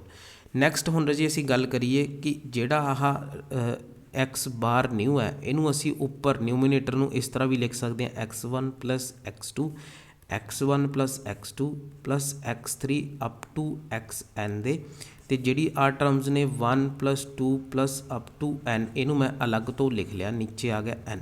ਹੁਣ ਅਗਰ ਗੱਲ ਕਰੀਏ ਫਸਟ ਇਕੁਏਸ਼ਨ ਦੀ, ਤਾਂ ਸਾਡੇ ਕੋਲ ਆਹ ਜਿਹੜੀ ਟਰਮ ਹੈ ਨਿਊਮੀਨੇਟਰ ਦੇ ਵਿੱਚ x1 + x2 up to n, ਇਹਦੀ ਵੈਲਿਊ ਆਪਣੇ ਕੋਲ x ਬਾਰ 올ਡ ਇੰਟੂ n ਆਈ ਹੋਈ ਹੈ। ਤਾਂ ਮੈਂ ਇੱਥੇ ਲਿਖ ਲੂੰ x ਬਾਰ ਨਿਊ ਬਰਾਬਰ ਹੈ ਸਾਡੇ ਕੋਲ x ਬਾਰ 올ਡ, ਜਾਂ ਫਿਰ x ਬਾਰ ਹੀ ਲਿਖ ਰਹੇ ਦਿੰਦੇ ਆ ਕੱਲਾ, n ਕੱਲਾ x ਬਾਰ ਹੀ ਲਿਖ ਲੈਂਦੇ ਆ ਕਿਉਂਕਿ ਸਾਨੂੰ ਕਿਹੜਾ ਇੱਥੇ ਜ਼ਰੂਰਤ ਹੈ, ਕਿਉਂਕਿ ਨਿਊ ਤਾਂ ਅਸੀਂ ਲਿਖ ਲਿੱਤਾ। ਪਲੱਸ ਕਿੰਨਾ ਆ ਗਿਆ ਰਾਜੇ, ਇਹ ਆ ਗਿਆ number of terms n + 1 divided by 2, ਤੇ ਆਪਣੇ ਕੋਲ ਡਿਵਾਈਡਡ ਦੇ ਵਿੱਚ ਕੀ ਹੈ n ਹੈ। ਹੁਣ ਅਗਰ ਗੱਲ ਕਰੀਏ x ਬਾਰ ਨਿਊ ਦੀ, ਤਾਂ ਉਹ ਆਪਣੇ ਕੋਲ ਆ ਜੂ ਰਾਜੇ x bar n divided by n plus n into n + 1 divided by 2 into n दे, n ना n कैंसल आउट हो गया, तो आंसर कितना आ गया x bar + n + 1 divided by 2 दे। तो ऑप्शन जी साढ़े कोल सी अपना करैक्ट आंसर है 54वें क्वेश्चन का। 55वां सवाल है रजे साढ़े कोल the mean deviation of the numbers 3 4 5 6 7 from the mean is, ਤਾਂ ਮੀਨ ਡੈਵੀਏਸ਼ਨ ਕੈਲਕੂਲੇਟ ਕਰਨਾ ਹੈ। ਸਾਨੂੰ ਪਤਾ ਹੈ ਮੀਨ ਡੈਵੀਏਸ਼ਨ ਜਿਹੜਾ ਸਾਡੇ ਕੋਲ ਬਰਾਬਰ ਹੁੰਦਾ ਹੈ ਸਿਗਮਾ xi ਮਾਈਨਸ x ਬਾਰ, ਇਹ ਅਬਾਊਟ ਮੀਨ ਦੀ ਗੱਲ ਕਰ ਰਹੇ ਹਾਂ, ਡਿਵਾਈਡਡ ਬਾਏ n ਦੀ। ਅਤੇ ਜੇ ਕੋਫੀਸ਼ੀਐਂਟ ਫਾਈਂਡ ਆਊਟ ਕਰਨਾ ਹੋਵੇ ਮੀਨ ਡੈਵੀਏਸ਼ਨ ਦਾ, ਤਾਂ ਅਸੀਂ ਕੀ ਕਰਦੇ ਸੀ, ਮੀਨ ਨਾਲ ਡਿਵਾਈਡ ਕਰ ਦਿੰਦੇ ਸੀਗੇ, ਠੀਕ ਹੈ ਜੀ। ਲੇਕਿਨ ਅਸੀਂ ਇੱਥੇ ਸਿਰਫ ਮੀਨ ਡੈਵੀਏਸ਼ਨ ਫਾਈਂਡ ਆਊਟ ਕਰਨਾ ਹੈ। ਜਦੋਂ ਅਸੀਂ ਵੈਲਿਊ ਸਬਸਟੀਟਿਊਟ ਕਰਾਂਗੇ, ਅਸੀਂ ਸਭ ਤੋਂ ਪਹਿਲਾਂ ਫਾਈਂਡ ਆਊਟ ਕਰਾਂਗੇ ਮੀਨ x ਬਾਰ ਦੀ ਗੱਲ ਕਰਦੇ ਹਾਂ, ਤਾਂ ਮੀਨ ਸਾਡੇ ਕੋਲ ਆ ਜਾਊਗਾ ਰਾਜੇ, ਜਦੋਂ ਕੈਲਕੂਲੇਟ ਕਰ ਲਿਓ ਤੁਸੀਂ 5 ਆ ਜਾਊਗਾ। ਅਤੇ ਜਦੋਂ ਅਸੀਂ sigma xi minus x bar ਦਾ ਮੋਡ ਫਾਈਂਡ ਆਊਟ ਕਰਾਂਗੇ, ਤਾਂ ਉਹਦੀ ਵੈਲਿਊ ਸਾਡੇ ਕੋਲ ਆ ਜੂਗੀ ਰਾਜੇ 6 ਆ ਜੂਗੀ। ਤੁਸੀਂ ਫਾਈਂਡ ਆਊਟ ਕਰਕੇ ਜਿਹੜਾ ਕੈਲਕੂਲੇਟ ਕਰਕੇ ਦੇਖ ਲੈਣਾ ਹੈ, ਤਾਂ ਆਪਣੇ ਕੋਲ ਆ ਜੂ ਰਾਜੇ 6 ਡਿਵਾਈਡਡ ਬਾਈ 5, ਕਿਉਂਕਿ ਆਪਣੇ ਕੋਲ ਨੰਬਰ ਆਫ ਵੈਲਿਊਜ਼ ਕਿੰਨੀਆਂ ਨੇ 5 ਨੇ, ਅਤੇ 6 ਡਿਵਾਈਡਡ ਬਾਈ 5। ਕਈ ਵਾਰ ਕੀ ਹੁੰਦਾ ਰਾਜੇ ਲਿਖਣਾ ਲਿਖਿਆ ਗਲਤ ਆਉਂਦਾ ਹੈ, ਅਤੇ 5 ਲਿਖਿਆ ਸੀ ਤਾਂ ਹੋਰ ਹੀ ਕੁਛ ਜਿਹਾ ਲੱਗ ਰਿਹਾ ਸੀ, ਤਾਂ ਆਪਣੇ ਕੋਲ ਕਿੰਨਾ ਆ ਗਿਆ 6 ਡਿਵਾਈਡਡ ਬਾਈ 5, ਜੋ ਕਿ ਆ ਗਿਆ 1.2 ਦੇ ਇਕੁਅਲ। ਤਾਂ 55ਵੇਂ ਦਾ ਕਿੰਨਾ ਆਂਸਰ ਆ ਗਿਆ, ਆਪਸ਼ਨ ਸੀ ਆਂਸਰ ਆ ਗਿਆ। ਨੈਕਸਟ ਹੈ 56ਵਾਂ ਕੁਐਸਚਨ, ਕਹਿੰਦੇ the arithmetic mean of first and odd numbers is. Odd number ਦੀ ਗੱਲ ਕੀਤੀ ਗਈ ਹੈ 56th ਕੁਐਸਚਨ ਦੇ ਵਿੱਚ। ਸਭ ਤੋਂ ਪਹਿਲਾਂ ਅਸੀਂ ਔਡ ਨੰਬਰ ਦੀ ਜਿਹੜੀ ਹੈ ਸੀਕੁਐਂਸ ਲਿਖ ਲੈਂਦੇ ਹਾਂ 1, 3, 7 ਅਪ ਟੂ, ਹੁਣ ਲਾਸਟ ਟਰਮ ਨਹੀਂ ਪਤਾ ਆਪਾਂ ਨੂੰ ਔਡ ਨੰਬਰ ਦੇ ਵਿੱਚ ਕਿੱਥੋਂ ਤੱਕ ਜਾਊਗੀ, ਤਾਂ ਸਭ ਤੋਂ ਪਹਿਲਾਂ ਅਸੀਂ ਫਾਈਂਡ ਆਊਟ ਕਰਨੀ ਹੈ ਲਾਸਟ ਟਰਮ ਇੱਥੇ।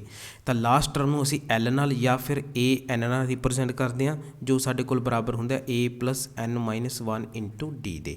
ਤਾਂ ਲਾਸਟ ਟਰਮ ਕਿੰਨੀ ਆ ਜੂ ਰਾਜੇ, ਫਸਟ ਟਰਮ ਆਪਣੇ ਕੋਲ ਇਸ ਸੀਰੀਜ਼ ਦੀ, ਕਿਉਂਕਿ ਇਹ AP ਦੇ ਵਿੱਚ ਹੈ, ਤਾਂ ਫਸਟ ਟਰਮ a ਹੈ, ਅਤੇ ਡਿਫਰੈਂਸ ਕਿੰਨਾ ਆਪਣੇ ਕੋਲ 2 ਹੈ। ਵੈਲਿਊ ਸਬਸਟੀਟਿਊਟ ਕਰੋ 1 + n - 1 ਇੰਟੂ d ਕਿੰਨਾ ਆਪਣੇ ਕੋਲ 2 ਦੇ ਰੱਖਿਆ, ਤਾਂ ਲਾਸਟ ਟਰਮ ਕਿੰਨੀ ਆ ਜੂ ਆਪਣੇ ਕੋਲ, ਡੈਟ ਇਜ਼ 1 + 2n - 2 = 2n - 1 ਦੇ। ਤਾਂ ਆਪਾਂ ਨੂੰ ਹੁਣ ਲਾਸਟ ਟਰਮ ਪਤਾ ਲੱਗ ਗਈ, ਕਿੰਨੀ ਆ ਗਈ 2n - 1। ਤਾਂ ਆਪਣੇ ਕੋਲ ਸੀਕੁਐਂਸ ਜਿਹੜੀ ਹੈ ਤਿਆਰ ਹੋ ਗਈ 1, 3, 5, 7 ਅਪ ਟੂ 2n - 1। ਹੁਣ ਦੇਖੋ ਜੀ ਕੀ ਫਾਈਂਡ ਆਊਟ ਕਰਨਾ ਹੈ, ਕਹਿੰਦੇ ਵੀ ਮੀਨ ਦੱਸੋ ਇਸ ਜਿਹੜੀ ਆ ਔਡ ਫਸਟ n ਔਡ ਨੰਬਰਸ ਦਾ ਮੀਨ ਦੱਸੋ। ਤਾਂ ਮੀਨ ਸਾਨੂੰ ਪਤਾ ਰਹੇ x ਬਾਰ ਸਾਡੇ ਕੋਲ ਬਰਾਬਰ ਹੁੰਦਾ ਹੈ sum of all values 1 + 3 + 5 up to 2n ਅਰੇ 2 ਕਿੱਧਰ ਗਿਆ 2n - 1 divided by number of terms ਦੇ n ਆ ਗਿਆ। ਤਾਂ ਰਾਜੇ ਹੁਣ ਸਾਨੂੰ ਇਹ ਵੀ ਪਤਾ ਹੈ ਕਿ ਜਿਹੜਾ ਮੀਨ ਸਮ ਹੁੰਦਾ ਹੈ 1 + 3 + 5 up to so N 2n - 1 ਦਾ, ਇਹਦਾ ਜਿਹੜਾ ਸਮ ਹੈ ਉਹ ਅਸੀਂ ਕਿਵੇਂ ਫਾਈਂਡ ਆਊਟ ਕਰਾਂਗੇ, that is SN = n/2 a + l ਦੇ ਨਾਲ। ਇਹ ਆਪਣੇ ਕੋਲ ਰਿਪਰਜੈਂਟ ਕਰ ਰਿਹਾ ਫਸਟ ਟਰਮ ਨੂੰ, ਹੈ ਨਾ, ਅਤੇ ਆਹ ਰਿਪਰਜੈਂਟ ਕਰ ਰਿਹਾ L ਰਿਪਰਜੈਂਟ ਕਰ ਰਿਹਾ ਲਾਸਟ ਟਰਮ ਨੂੰ। ਇਹਨੂੰ ਜਦੋਂ ਤੁਸੀਂ ਭਰੋਗੇ ਤਾਂ ਤੁਹਾਡੇ ਕੋਲ ਆ ਜੂ n² ਦੇ ਇਕੁਅਲ।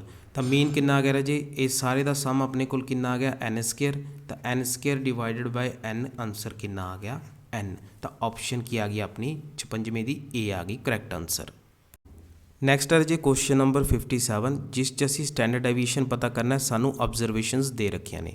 ਤਾਂ ਸਟੈਂਡਰਡ ਡੈਵੀਏਸ਼ਨ ਕੱਢਣ ਦਾ ਫਾਰਮੂਲਾ, ਹੁਣ ਇਹ ਆਬਜ਼ਰਵੇਸ਼ਨ ਸਾਡੇ ਕੋਲ ਲਗਾਤਾਰ ਨੰਬਰ ਨੇ, ਕੌਨਜ਼ੀਕਿਊਟਿਵ ਨੰਬਰ ਨੇ, ਉਹ ਬਰਾਬਰ ਹੁੰਦੀ ਹੈ 1/12 n ਸਕੁਏਅਰ -1 ਦੇ। n ਕਿੰਨਾ ਆਪਣੇ ਕੋਲ ਇੱਥੇ 5 ਦੇ ਰੱਖਿਆ, ਤਾਂ 25 - 1, ਤਾਂ ਆਨਸਰ ਕਿੰਨਾ ਆ ਜੂ ਆਪਣੇ ਕੋਲ ਸਕੁਏਅਰ ਰੂਟ ਆਫ 24/12, ਆਪਣੇ ਕੋਲ ਆਨਸਰ ਆ ਗਿਆ ਸਕੁਏਅਰ ਰੂਟ 2। ਤਾਂ ਇਹ ਆਪਸ਼ਨ ਜਿਹੜੀ ਕਰੈਕਟ ਹੈ ਸਾਡੇ ਕੋਲ 57th ਦਾ ਆਨਸਰ। ਨੈਕਸਟ ਹੈ ਜੀ ਸਾਡੇ ਕੋਲ 58th ਕੁਐਸਚਨ, ਕਹਿੰਦੇ in a series of observation standard deviation ਸਾਨੂੰ 7 ਗਿਵਨ ਹੈ ਅਤੇ ਮੀਨ ਗਿਵਨ ਹੈ 28। ਕੋਫੀਸ਼ੀਐਂਟ ਆਫ ਵੇਰੀਏਸ਼ਨ ਅਸੀਂ ਫਾਈਂਡ ਆਊਟ ਕਰਨਾ ਹੈ। ਕੋਫੀਸ਼ੀਐਂਟ ਆਫ ਵੇਰੀਏਸ਼ਨ ਦਾ ਫਾਰਮੂਲਾ ਹੁੰਦਾ ਸਾਡੇ ਕੋਲ sigma upon x bar into 100 ਦੇ। ਸਿਗਮਾ ਸਾਨੂੰ ਗਿਵਨ ਹੈ, ਸਿਗਮਾ ਜਿਹੜਾ ਸਾਡੇ ਕੋਲ ਗਿਵਨ ਹੈ ਸਟੈਂਡਰਡ ਡੈਵੀਏਸ਼ਨ ਡੈਟ ਇਜ਼ 7, ਅਤੇ ਆਪਣੇ ਕੋਲ ਮੀਨ ਗਿਵਨ ਹੈ x ਬਾਰ ਡੈਟ ਇਜ਼ 28। ਤਾਂ ਬਹੁਤ ਹੀ ਸਿੰਪਲ ਜਿਹਾ ਕੁਐਸਚਨ ਹੈ, 7/28 ਇੰਟੂ ਕੀ ਆ ਗਿਆ 100, ਤਾਂ ਕੱਟ ਕੇ ਆਪਣੇ ਕੋਲ ਆਨਸਰ ਆ ਗਿਆ 25%। ਤਾਂ ਆਪਸ਼ਨ ਸੀ ਜਿਹੜਾ ਹੈ 58 ਦਾ ਕਰੈਕਟ ਆਨਸਰ ਹੈ। ਨੈਕਸਟ ਹੈ ਸਾਡੇ ਕੋਲ 59th question, mean of 100 items is 49। ਜੋ ਗਿਵਨ ਅਸੀਂ ਲਿਖਦੇ ਜਾਵਾਂਗੇ। ਸਭ ਤੋਂ ਪਹਿਲਾਂ ਸਾਨੂੰ 100 ਆਈਟਮਸ ਗਿਵਨ ਹੈ, ਨੰਬਰ ਆਫ ਆਈਟਮਸ 100 ਅਤੇ ਮੀਨ ਗਿਵਨ ਹੈ 49 ਦੇ equal. It was discovered that 3 items ਵਿਚ ਸ਼ੁੱਡ ਹੈਵ ਬੀਨ 60, 70, 80। ਤਾਂ ਕਹਿੰਦੇ ਅਸੀਂ ਡਿਸਕਵਰ ਕੀਤਾ, ਪਤਾ ਕੀਤਾ ਵੀ 3 ਇਹੋ ਜਿਹੀ ਵੈਲਿਊਜ਼ ਨੇ, 3 ਇਹੋ ਜਿਹੀ ਆਈਟਮਸ ਨੇ ਜਿਹੜੀਆਂ ਕਿ 60, 70 ਅਤੇ 80 ਹੋਣੀਆਂ ਚਾਹੀਦੀਆਂ ਸੀ। ਵਰ ਰੋਂਗਲੀ ਰੈਡ ਐਜ਼ 40, 20, 50 ਰਿਸਪੈਕਟਿਵਲੀ। ਲੇਕਿਨ ਉਹਨਾਂ ਨੂੰ ਗਲਤ ਜਿਹੜਾ ਹੈ ਉਹ ਬੋਲਿਆ ਗਿਆ, ਪੜ੍ਹਿਆ ਗਿਆ 40, 20 ਅਤੇ 50 ਦੇ ਨਾਲ। ਤਾਂ ਕਰੈਕਟ ਮੀਨ ਅਸੀਂ ਦੱਸਣੀ ਹੈ। ਬਹੁਤ ਹੀ ਇੰਪੋਰਟੈਂਟ ਕੁਐਸਚਨ ਹੈ ਅਤੇ ਬਹੁਤ ਹੀ ਯੂਨੀਕ ਤਰ੍ਹਾਂ ਦੇ ਕੁਐਸਚਨ ਨੇ ਇਹ ਕਰੈਕਟ ਮੀਨ ਵਾਲੇ। ਤਾਂ ਜਿਵੇਂ ਸਾਨੂੰ ਵੈਲਿਊਜ਼ ਦਿੱਤੀਆਂ ਹੋਈਆਂ ਨੇ ਉਹ ਅਸੀਂ ਲਿਖ ਲੈਂਦੇ ਹਾਂ। ਸਭ ਤੋਂ ਪਹਿਲਾਂ ਗੱਲ ਕਰੀਏ ਕਿ ਆਪਣੇ ਕੋਲ ਰੋਂਗ ਵੈਲਿਊ ਕੀ ਹੈ। ਰੋਂਗ ਵੈਲਿਊ ਸਾਨੂੰ ਕਹਿੰਦੇ ਆ ਵੀ ਕਿਹੜੀ ਵੈਲਿਊ ਜਿਹੜੀ ਅਸੀਂ ਰੋਂਗਲੀ ਰੈਡ ਕਰ ਦਿੱਤੀ ਉਹ ਹੈ 40, 20 ਅਤੇ 50, 40, 20 ਅਤੇ 50। ਇਹਨੂੰ ਅਸੀਂ ਗਲਤ ਬੋਲ ਦਿੱਤਾ ਹੈ ਨਾ, ਗਲਤ ਪੜ੍ਹ ਦਿੱਤਾ। ਅਤੇ ਜਿਹੜੀ ਕਰੈਕਟ, ਜਿਹੜੀ ਉਹਦੇ ਜਗ੍ਹਾ 'ਤੇ ਸਾਨੂੰ ਬੋਲਣਾ ਚਾਹੀਦਾ ਸੀ ਕਰੈਕਟ ਵੈਲਿਊ, ਉਹ ਆਪਣੇ ਕੋਲ ਹੈ 60, 70 ਅਤੇ 80। ਇਹ ਆਪਣੇ ਕੋਲ ਗਿਵਨ ਹੈ। ਕਰੈਕਟ ਮੀਨ ਫਾਈਂਡ ਆਊਟ ਕਰਨਾ ਹੈ। ਕਰੈਕਟ ਮੀਨ ਦਾ ਫਾਰਮੂਲਾ ਕੀ ਹੁੰਦਾ ਹੈ, ਇਹ ਅਸੀਂ ਕੀਤਾ ਸੀਗਾ ਥਿਊਰੀ ਦੇ ਵਿੱਚ ਵੀ ਕੁਐਸਚਨ, ਕਿ ਸਾਨੂੰ ਮੀਨ ਪਤਾ ਹੈ, ਮੀਨ ਬਰਾਬਰ ਹੁੰਦਾ ਹੈ sum of all values divided by number of values ਤੇ। ਅਤੇ ਹੁਣ ਜੇ ਅਸੀਂ ਕਰੈਕਟ ਮੀਨ ਫਾਈਂਡ ਆਊਟ ਕਰਨਾ ਹੈ ਤਾਂ ਉੱਪਰ ਅਸੀਂ ਕਰੈਕਟ ਸ਼ਬਦ ਲਗਾ ਦਾਂਗੇ ਅਤੇ ਨੀਚੇ ਵੀ ਕੀ ਲਗਾ ਦਾਂਗੇ ਕਰੈਕਟ ਸ਼ਬਦ। ਤਾਂ ਸਾਡਾ ਜਿਹੜਾ ਹੈ ਕੰਮ ਖਤਮ ਹੋ ਗਿਆ ਇੱਥੇ। ਹੁਣ ਅਸੀਂ ਫਾਈਂਡ ਆਊਟ ਕਰਨਾ ਹੈ correct sum of all values ਅਤੇ ਕਰੈਕਟ ਨੰਬਰ ਆਫ ਵੈਲਿਊਜ਼ ਨੂੰ, ਜਦੋਂ ਦੋਨਾਂ ਨੂੰ ਡਿਵਾਈਡ ਕਰ ਦੇਣਾ ਤਾਂ ਆਨਸਰ ਆ ਜਾਊਗਾ ਸਾਡੇ ਕੋਲ ਕਰੈਕਟ ਮੀਨ ਦਾ। ਇੱਥੇ ਅਗਰ ਤੁਸੀਂ ਧਿਆਨ ਦਿਓ ਤਾਂ ਜਿਹੜੀ ਰੋਂਗ ਵੈਲਿਊ ਹੈ ਨਾ ਅਤੇ ਕਰੈਕਟ ਵੈਲਿਊ ਹੈ, ਇਹ ਤਿੰਨਾਂ ਦੀ ਨੰਬਰ ਜੇ ਅਗਰ ਦੇਖੀਏ ਤਾਂ 3 ਨੇ। 3 ਹੀ ਰੋਂਗ ਵੈਲਿਊ ਹੈ, 3 ਹੀ ਕਰੈਕਟ ਵੈਲਿਊ ਹੈ। ਕਹਿਣ ਦਾ ਮਤਲਬ 3 ਡੱਬੇ ਸੀਗੇ, ਠੀਕ ਹੈ ਜੀ, ਗਲਤ ਉਹਨਾਂ ਨੂੰ ਲਿਖ ਦਿੱਤਾ ਗਿਆ। ਉਹਨਾਂ ਡੱਬਿਆਂ ਨੂੰ ਅਸੀਂ ਰਿਪਲੇਸ ਕਰਕੇ ਹੋਰ 3 ਡੱਬੇ ਰੱਖਣੇ ਨੇ। ਤਾਂ ਨੰਬਰ 'ਤੇ ਤਾਂ ਕੋਈ ਫਰਕ ਨਹੀਂ ਪੈਣਾ। ਅਗਰ 100 ਆਈਟਮ ਨੇ ਤਾਂ 100 ਹੀ ਰਹਿਣਗੇ, ਕਿਉਂਕਿ 3 ਸੀਗੀਆਂ ਗਲਤ, 3 ਦੀ ਜਗ੍ਹਾ 'ਤੇ ਅਸੀਂ ਸਹੀ ਰੱਖਤੀਆਂ। ਤਾਂ 100 ਦੇ 100 ਜਿਹੜੇ ਨੰਬਰ ਨੇ ਉਹ ਚੇਂਜ ਨਹੀਂ ਹੋਣੇ। ਕਹਿਣ ਦਾ ਮਤਲਬ n ਜਿਹੜਾ ਹੈ ਸਾਡੇ ਕੋਲ ਫਿਕਸ ਰਹੇਗਾ, ਚੇਂਜ ਨਹੀਂ ਹੋਏਗਾ। ਚੇਂਜ ਕੀ ਹੋਏਗਾ? ਮੀਨ ਚੇਂਜ ਹੋਏਗਾ। ਸਭ ਤੋਂ ਪਹਿਲਾਂ ਅਸੀਂ ਦੇਖਦੇ ਹਾਂ ਕਰੈਕਟ ਜਿਹੜਾ ਸਮ ਕਿਵੇਂ ਫਾਈਂਡ ਆਊਟ ਕਰਨਾ ਹੈ। ਕਰੈਕਟ ਸਮ ਉਹ ਸਾਡੇ ਕੋਲ ਬਰਾਬਰ ਹੁੰਦਾ ਰਾਜੇ ਇਨਕਰੈਕਟ ਸਮ ਦੇ। ਇਹ ਫਾਰਮੂਲੇ ਸਾਰੇ ਅਸੀਂ ਥਿਊਰੀ ਦੇ ਵਿੱਚ ਡਿਸਕਸ ਕੀਤੇ ਸੀ। ਇਨਕਰੈਕਟ ਸਮ ਦੇ ਮਾਈਨਸ ਜਿਹੜੀ ਸਾਡੇ ਕੋਲ ਇਨਕਰੈਕਟ ਵੈਲਿਊ ਹੈ, ਜੇ ਫਿਰ ਆਪਾਂ ਕਹਿ ਦਈਏ wrong value plus correct value, ਇਹ ਸਾਡਾ ਫਾਰਮੂਲਾ ਸੀਗਾ ਕਰੈਕਟ ਸਮ ਨੂੰ ਫਾਈਂਡ ਆਊਟ ਕਰਨ ਦਾ, ਕਿ incorrect sum minus wrong value plus correct value ਕਰ ਦਿਓ ਤਾਂ ਆਪਣੇ ਕੋਲ ਕਰੈਕਟ ਸਮ ਆ ਜਾਊਗਾ। ਪਰ ਇੱਥੇ ਇੱਕ ਸਮੱਸਿਆ ਹੋਰ ਵੀ ਹੈ ਕਿ ਸਾਨੂੰ ਇਨਕਰੈਕਟ ਸਮ ਵੀ ਨਹੀਂ ਪਤਾ। ਇਨਕਰੈਕਟ ਸਮ ਕਿੰਨਾ ਉਹ ਵੀ ਨਹੀਂ ਸਾਨੂੰ ਪਤਾ, ਤਾਂ ਉਹ ਫਾਈਂਡ ਆਊਟ ਕਰ ਲੈਂਦੇ। ਸਭ ਤੋਂ ਪਹਿਲਾਂ ਇਨਕਰੈਕਟ ਸਮ ਜਿਹੜਾ ਰਾਜੇ ਸਾਡੇ ਕੋਲ ਬਰਾਬਰ ਹੈ ਇਜ਼ ਇਕੁਅਲ ਟੂ, ਜਿਸ ਨੂੰ ਅਸੀਂ ਸਿਗਮਾ XI ਨਾਲ ਰਿਪਰਜੈਂਟ ਕਰਦੇ ਹਾਂ। मैं एक ਫਾਰਮੂਲਾ ਕਰਾਇਆ ਸੀ ਤੁਹਾਨੂੰ ਸਟਾਰਟਿੰਗ ਦੇ ਵਿੱਚ ਜਦੋਂ ਅਸੀਂ ਚੈਪਟਰ ਸ਼ੁਰੂ ਕੀਤਾ ਸੀ। ਮੈਂ ਕਿਹਾ ਸੀਗਾ ਕਿ x ਬਾਰ ਬਰਾਬਰ ਹੈ ਸਿਗਮਾ xi ਅਪੋਨ n ਦੇ, ਜਿਸ ਨੂੰ ਅਸੀਂ mean is equal to sum of all values divided by number of values ਕਹਿੰਦੇ ਹਾਂ। ਜਦੋਂ ਅਸੀਂ ਇਸ ਨੂੰ ਕ੍ਰਾਸ ਮਲਟੀਪਲਾਈ ਕਰਾਂਗੇ ਤਾਂ ਸਾਡੇ ਕੋਲ n ਇੰਟੂ x ਬਾਰ ਬਰਾਬਰ ਆ ਜੂ ਸਿਗਮਾ xi ਦੇ। ਕਹਿਣ ਦਾ ਮਤਲਬ ਇਹ ਆਪਣੇ ਕੋਲ ਮੋਸਟ ਇੰਪੋਰਟੈਂਟ ਫਾਰਮੂਲਾ ਮੈਂ ਉਦੋਂ ਕਿਹਾ ਸੀ ਕਿ ਇਹਨੂੰ ਯਾਦ ਰੱਖਣਾ ਹੈ ਕਿ sum of all values is equal to n into mean of the values. ये आप फार्मूला याद किया सी। यही फार्मूला रजे इत्थे यूज़ करांगे तो अपने को इनकरैक्ट सम जिहड़ा वो बराबर आजू n दे इंटू x बार दे। लेकिन असी इनकरैक्ट सम फाइंड आउट कर रहे हैं तो सारा कुछ ही इनकरैक्ट होगा। नंबर जिहड़े ने वो तो चेंज ही नहीं हो रहे तो n ही रहन दिता, लेकिन x बार की साडे कोल इत्थे इनकरैक्ट है। तो जिहड़ा सानू गिवन सीगा मीन वो अपने कोल की सीगा इनकरैक्ट सीगा, क्योंकि उहदे विच तां गलत वैल्यूज़ आपां पा रखियां ने। तो एक्स बार की अपने कोल ये इनकरैक्ट गिवन है। हुण इत्थे वैल्यू सबस्टिट्यूट करांगे। एन आपां नूं गिवन है 100 इंटू की है 49, तो अपने कोल इनकरैक्ट सम आ गया 4900 आ गया। तो फर्स्ट इक्वेशन इनू लिख लो रजी, सैकेंड इनू लिख लो। तो सैकेंड इक्वेशन तो आपां वैल्यू जिहड़ी है करैक्ट सम की फाइंड आउट करांगे। हुण वो आ जू अपने कोल इज़ इक्वल टू इनकरैक्ट सम, कहने का मतलब 4900 माइनस रॉन्ग वैल्यू के अपने कोल किहड़ियां ने, वो ने 40 plus 20 plus 50। Wrong value total wrong value अपने कोल यही ने 40 प्लस 20 प्लस 50। तो अपने कोल करैक्ट वैल्यू किहड़ी ने, वो है 60 प्लस 70 प्लस 80। जदों असीं इहनूं सॉल्व करांगे तो अपने कोल कितना आ जाऊगा total, that is equal to 5000 दे 5000 ਦੇ इक्वल आ जाऊगा करैक्ट सम। तो थोड़ा जा अगे कर लैने इसनूं स्पेस नूं, ताकि क्वेश्चन थोड़ा जा लेंथी अपने को, लेकिन रजे ईजी है। तो अपने को रजे करैक्ट सम कितना आ गया, that is equal to 5000। Correct sum find out कर लिया, नंबर पता है। तो करैक्ट मीन जिहड़ा साडे कोल, मैं चेंज कर ला इत्थे कलर, करैक्ट मीन जिहड़ा साडे कोल ये रजे मैं तुहानूं समझाउण वास्ते इन्नी कैलकुलेशन की है, तुसीं तां डायरैक्ट जिहड़ा लिखोगे। करैक्ट मीन साडे कोल कितना आ जाऊ, करैक्ट सम जो कि है अपने कोल 5000 दे, ते नंबर ऑफ जिहड़ी वैल्यूज़ ने वो कितनियां ने अपने कोल 100। तो आंसर कितना आ गया 50। देख लैने ऑप्शन किहड़ी करैक्ट है साडे कोल, ऑप्शन सी जिहड़ी है 59th क्वेश्चन वास्ते करैक्ट है। क्वेश्चन नंबर 60 दे रखिया, कहते the mean of 5 numbers is 18। 5 number का मीन 18 दे रखिया। इफ 1 नंबर इज़ एक्सक्लूडिड, एक नंबर नूं जिहड़ा बाहर कढ़ दिता गया, तो मीन अपने कोल कितना बन गया 16 बन गया। तो असीं दसना भी जिहड़ा नंबर बाहर कढ़िया वो कितना होवेगा। सब तो पहला मैं जिहड़ियां टर्म्स ने वो लिख लेना गिवन, उस तो बाद असीं की फाइंड आउट करना वो भी देख लैने। एक्स जिहड़ा बाहर करैक्ट है, क्योंकि जिहड़ा नवां मीन है साडे कोल वो करैक्ट मीन मन्निया जाऊगा, that is 16। X bar wrong, जिहड़ा रॉन्ग मीन है जिस दे विच वैल्यू हजे असी एक्सक्लूड नहीं की सी, डैट इज़ इक्वल टू 18। असी अगर गल करिए रॉन्ग नंबर ऑफ वैल्यूज़ की, एन रॉन्ग की, तो वो अपने कोल कितनी है 5, क्योंकि साडे कोल पहला 5 वैल्यू सी, एक बाहर कढ़ती तो हम अपने कोल कितनियां वैल्यूज़ रह गई, 4 वैल्यूज़ रह गई। तो एन करैक्ट रजे अपने कोल कितनियां ने, वो ने 4 वैल्यूज़। हुण सब तो पहला असी एक्स बार करैक्ट की गल करिए, जिसनों असी करैक्ट मीन क्या, वो बराबर होगा करैक्ट सम ऑफ वैल्यूज़ दे, correct sum of values divided by correct number of values दे। यही असी फॉर्मूला याद करते हैं, करैक्ट वैल्यूज़ दे करैक्ट नंबर ऑफ वैल्यूज़ दे।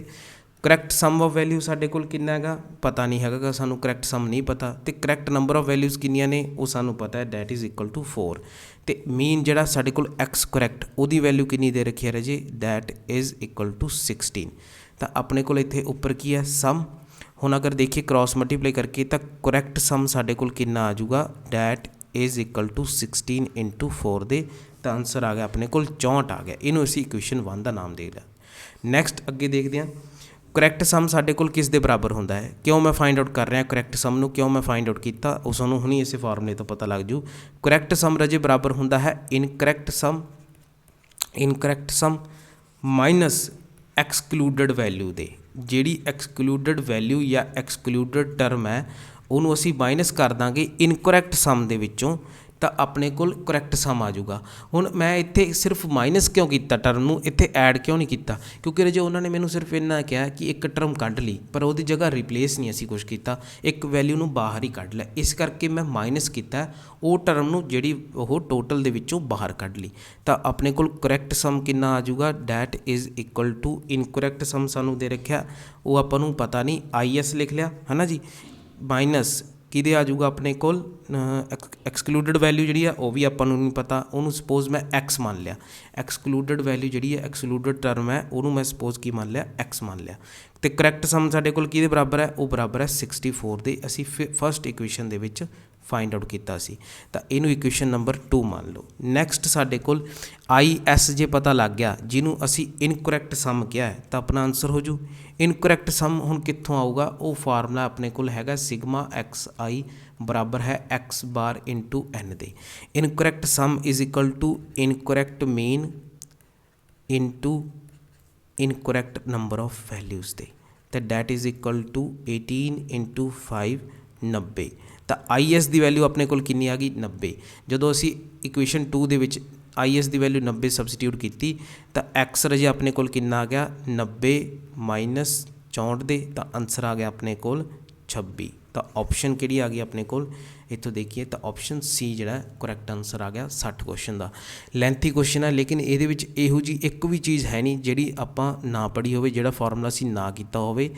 ਤਾਂ ਸਾਨੂੰ ਇਹ ਪਤਾ ਹੋਣਾ ਚਾਹੀਦਾ ਵੀ ਕਿਹੜਾ ਫਾਰਮੂਲਾ ਕਿੱਥੇ ਯੂਜ਼ ਹੋਣਾ। ਇਹੋ ਜਿਹੇ ਕੁਐਸਚਨ ਤੁਹਾਨੂੰ ਐਗਜ਼ਾਮ ਦੇ ਵਿੱਚ ਪਾਉਣਗੇ ਕਿਉਂਕਿ ਉਹ ਤੁਹਾਡਾ ਟਾਈਮ ਜਿਹੜਾ ਵੇਸਟ ਕਰਨਾ ਚਾਹੁੰਦੇ ਆ, ਪਰ ਜੇ ਸਾਨੂੰ ਫਾਰਮੂਲਾ ਪਤਾ ਹੈ, ਸਟੈਪਸ ਪਤਾ ਹੈ, ਤਾਂ ਅਸੀਂ ਜਿਹੜਾ ਇਹੋ ਜਿਹੇ ਕੁਐਸਚਨ ਨੂੰ ਵੀ ਲਾਸਟ 'ਤੇ ਟਰਾਈ ਕਰ ਸਕਦੇ ਹਾਂ। ਨੈਕਸਟ ਹੈ ਸਾਡੇ ਕੋਲ question number 61, the measure of dispersion is, dispersion ਦੀ ਮੈਜ਼ਰਮੈਂਟ ਕੀ ਹੈ ਸਾਡੇ ਕੋਲ, mean deviation, standard deviation, quartile deviation ਜਾਂ ਫਿਰ ਆਲ ਆਫ ਦੀ ਦੀਜ਼, ਇਹ ਤਾਂ ਸਾਨੂੰ ਆਲਰੇਡੀ ਪਤਾ all of the these. Next ਹੈ ਜੀ ਸਾਡੇ ਕੋਲ 62 ਕੁਐਸਚਨ, ਕਹਿੰਦੇ standard deviation of 5 scores is, ਇਹ ਮੈਨੂੰ ਲੱਗਦਾ ਰਿਪੀਟ ਹੋ ਗਿਆ ਕੁਐਸਚਨ। ਸਟੈਂਡਰਡ ਡੈਵੀਏਸ਼ਨ ਦਾ ਫਾਰਮੂਲਾ ਅਸੀਂ ਪੜ੍ਹਿਆ ਸੀ 1/12 n ਸਕੁਏਅਰ ਮਾਈਨਸ 1, ਤਾਂ ਜਦੋਂ ਅਸੀਂ ਵੈਲਿਊ ਸਬਸਟੀਟਿਊਟ ਕੀਤੀ ਸੀ ਸਾਡੇ ਕੋਲ ਆਨਸਰ ਆ ਗਿਆ ਸੀ √2 ਆ ਗਿਆ ਸੀਗਾ। ਤਾਂ ਨੈਕਸਟ ਹੈ ਜਿਹੜੇ ਜੀ 63rd ਕੁਐਸਚਨ, 63rd ਕੁਐਸਚਨ 'ਚ ਸਾਨੂੰ ਕਹਿੰਦੇ ਰੇਂਜ ਪਤਾ ਕਰੋ। ਰੇਂਜ ਸਾਡੇ ਕੋਲ ਫਾਰਮੂਲਾ ਕਿਹਦੇ ਬਰਾਬਰ ਹੁੰਦਾ ਹੈ, that is equal to largest value minus smallest value ਦੇ। ਅਗਰ ਦੇਖੋਗੇ ਧਿਆਨ ਨਾਲ, ਲਾਰਜੈਸਟ ਵੈਲਿਊ ਸਾਡੀ ਇਸ ਗਰੁੱਪ ਦੇ ਵਿੱਚ ਹੈ ਆਪਣੇ ਕੋਲ 9, ਅਤੇ ਸਮੋਲੈਸਟ ਵੈਲਿਊ ਰਜੇ ਸਾਡੇ ਕੋਲ ਕਿੰਨੀ ਦੇ ਰੱਖੀ ਹੈ, ਡੈਟ ਇਜ਼ ਇਕੁਅਲ ਟੂ 2 ਦੇ। ਤਾਂ ਰੇਂਜ ਕਿੰਨੀ ਆ ਗਈ ਆਪਣੇ ਕੋਲ 7 ਆ ਗਈ, ਆਪਸ਼ਨ B ਜਿਹੜਾ ਕਰੈਕਟ ਆਨਸਰ ਹੈ।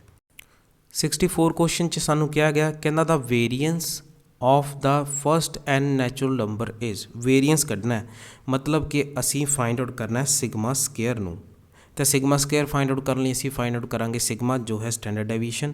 ਫਸਟ n ਨੈਚੁਰਲ ਨੰਬਰ ਵਾਸਤੇ, ਕੌਨਜ਼ੀਕਿਊਟਿਵ ਨੰਬਰਸ ਵਾਸਤੇ ਅਸੀਂ ਫਾਰਮੂਲਾ ਯੂਜ਼ ਕਰਦੇ ਹਾਂ 1/12 n ਸਕੇਅਰ ਮਾਈਨਸ 1 ਦਾ ਫਾਰਮੂਲਾ।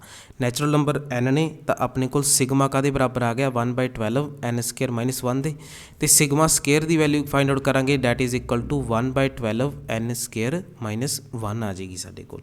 ਤਾਂ ਆਨਸਰ ਕੀ ਆ ਗਿਆ, ਆਪਸ਼ਨ A ਆ ਗਿਆ ਆਪਣੇ ਕੋਲ। ਨੈਕਸਟ ਆ ਜੀ 65th ਕੁਐਸਚਨ, 65th ਕੁਐਸਚਨ 'ਚ ਕਹਿੰਦੇ the sum of squares of deviations is 10 observation taken from mean 50 is 250। ਕਹਿੰਦੇ the sum of squares of deviation for 10 observations, ਮਤਲਬ n ਦੀ ਵੈਲਿਊ 10 ਦੇ ਰੱਖੀ ਹੈ, 10 observations ਨੇ ਸਾਡੇ ਕੋਲ। ਟੇਕਨ ਫਰੋਮ ਦਾ ਮੀਨ 50, ਮੀਨ ਆਪਾਂ ਨੂੰ ਕਿੰਨਾ ਦੇ ਰੱਖਿਆ, that is equal to 50 is 250। ਕਹਿੰਦੇ sum of square of deviation ਸਾਨੂੰ 250 ਦੇ ਰੱਖੀਆਂ ਨੇ, ਤਾਂ ਕੋਫੀਸ਼ੀਐਂਟ ਪਤਾ ਕਰਨਾ ਸੀ ਵੇਰੀਏਸ਼ਨ ਦਾ। ਸਭ ਤੋਂ ਪਹਿਲਾਂ ਅਸੀਂ ਗਿਵਨ ਕੀ ਹੈ ਉਹ ਲਿਖ ਲੈਣੇ ਰਾਜੇ, ਸਾਨੂੰ ਗਿਵਨ ਹੈ sigma XI minus x bar ਦਾ ਹੋਲ ਸਕੇਅਰ, ਉਹ ਸਾਨੂੰ ਦੇ ਰੱਖਿਆ ਰਾਜੇ 250 ਦੇ ਕੋਲ। ਅਸੀਂ ਫਾਈਂਡ ਆਊਟ ਕਰਨਾ coefficient of variation. Coefficient of variation ਬਰਾਬਰ ਹੁੰਦਾ ਹੈ sigma upon x bar into 100 ਦੇ, ਕਿਉਂਕਿ ਪਰਸੈਂਟੇਜ ਦੇ ਵਿੱਚ ਅਸੀਂ ਫਾਈਂਡ ਆਊਟ ਕਰਦੇ ਹੁੰਦੇ ਹਾਂ।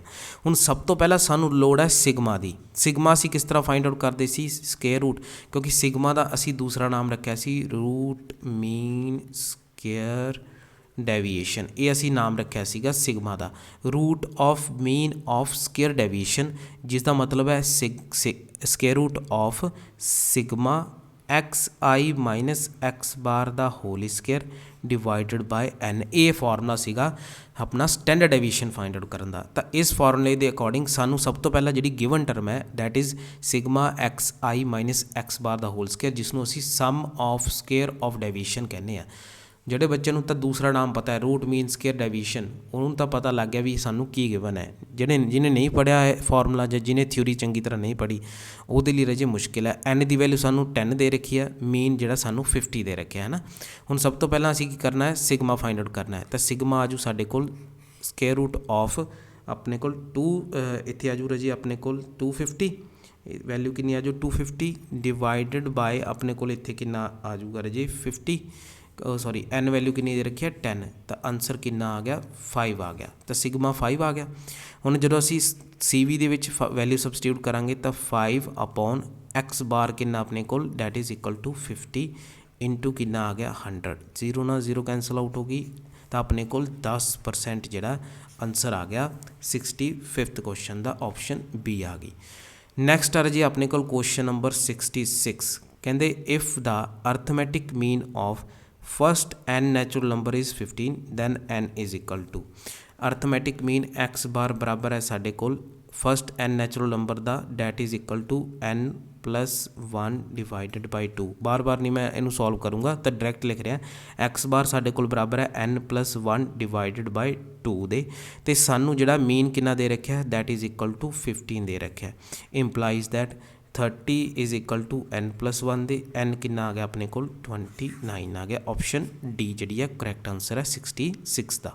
Question number 67 if the arithmetic mean of this observation is x then x is equal to सब तो पहला असीं फाइंड आउट कर लेने mean that is x bar is equal to 7 plus 8 plus x plus 11 plus 14 divided by number of terms that is equal to 5 दे। हुण जिहड़ा mean है x बार है उहदी वैल्यू आपां नूं x गिवन है तो मैं x बार की जगह ते स्मॉल x लिख सकदा क्योंकि गिवन है।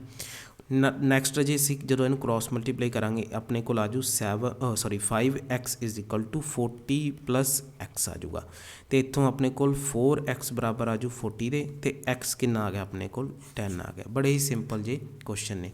क्वेश्चन नंबर अपने कोल कितना है 68 देख लेने। नैक्सट 68 क्वेश्चन च कहते हैं the arithmetic mean of 12 observations is 15।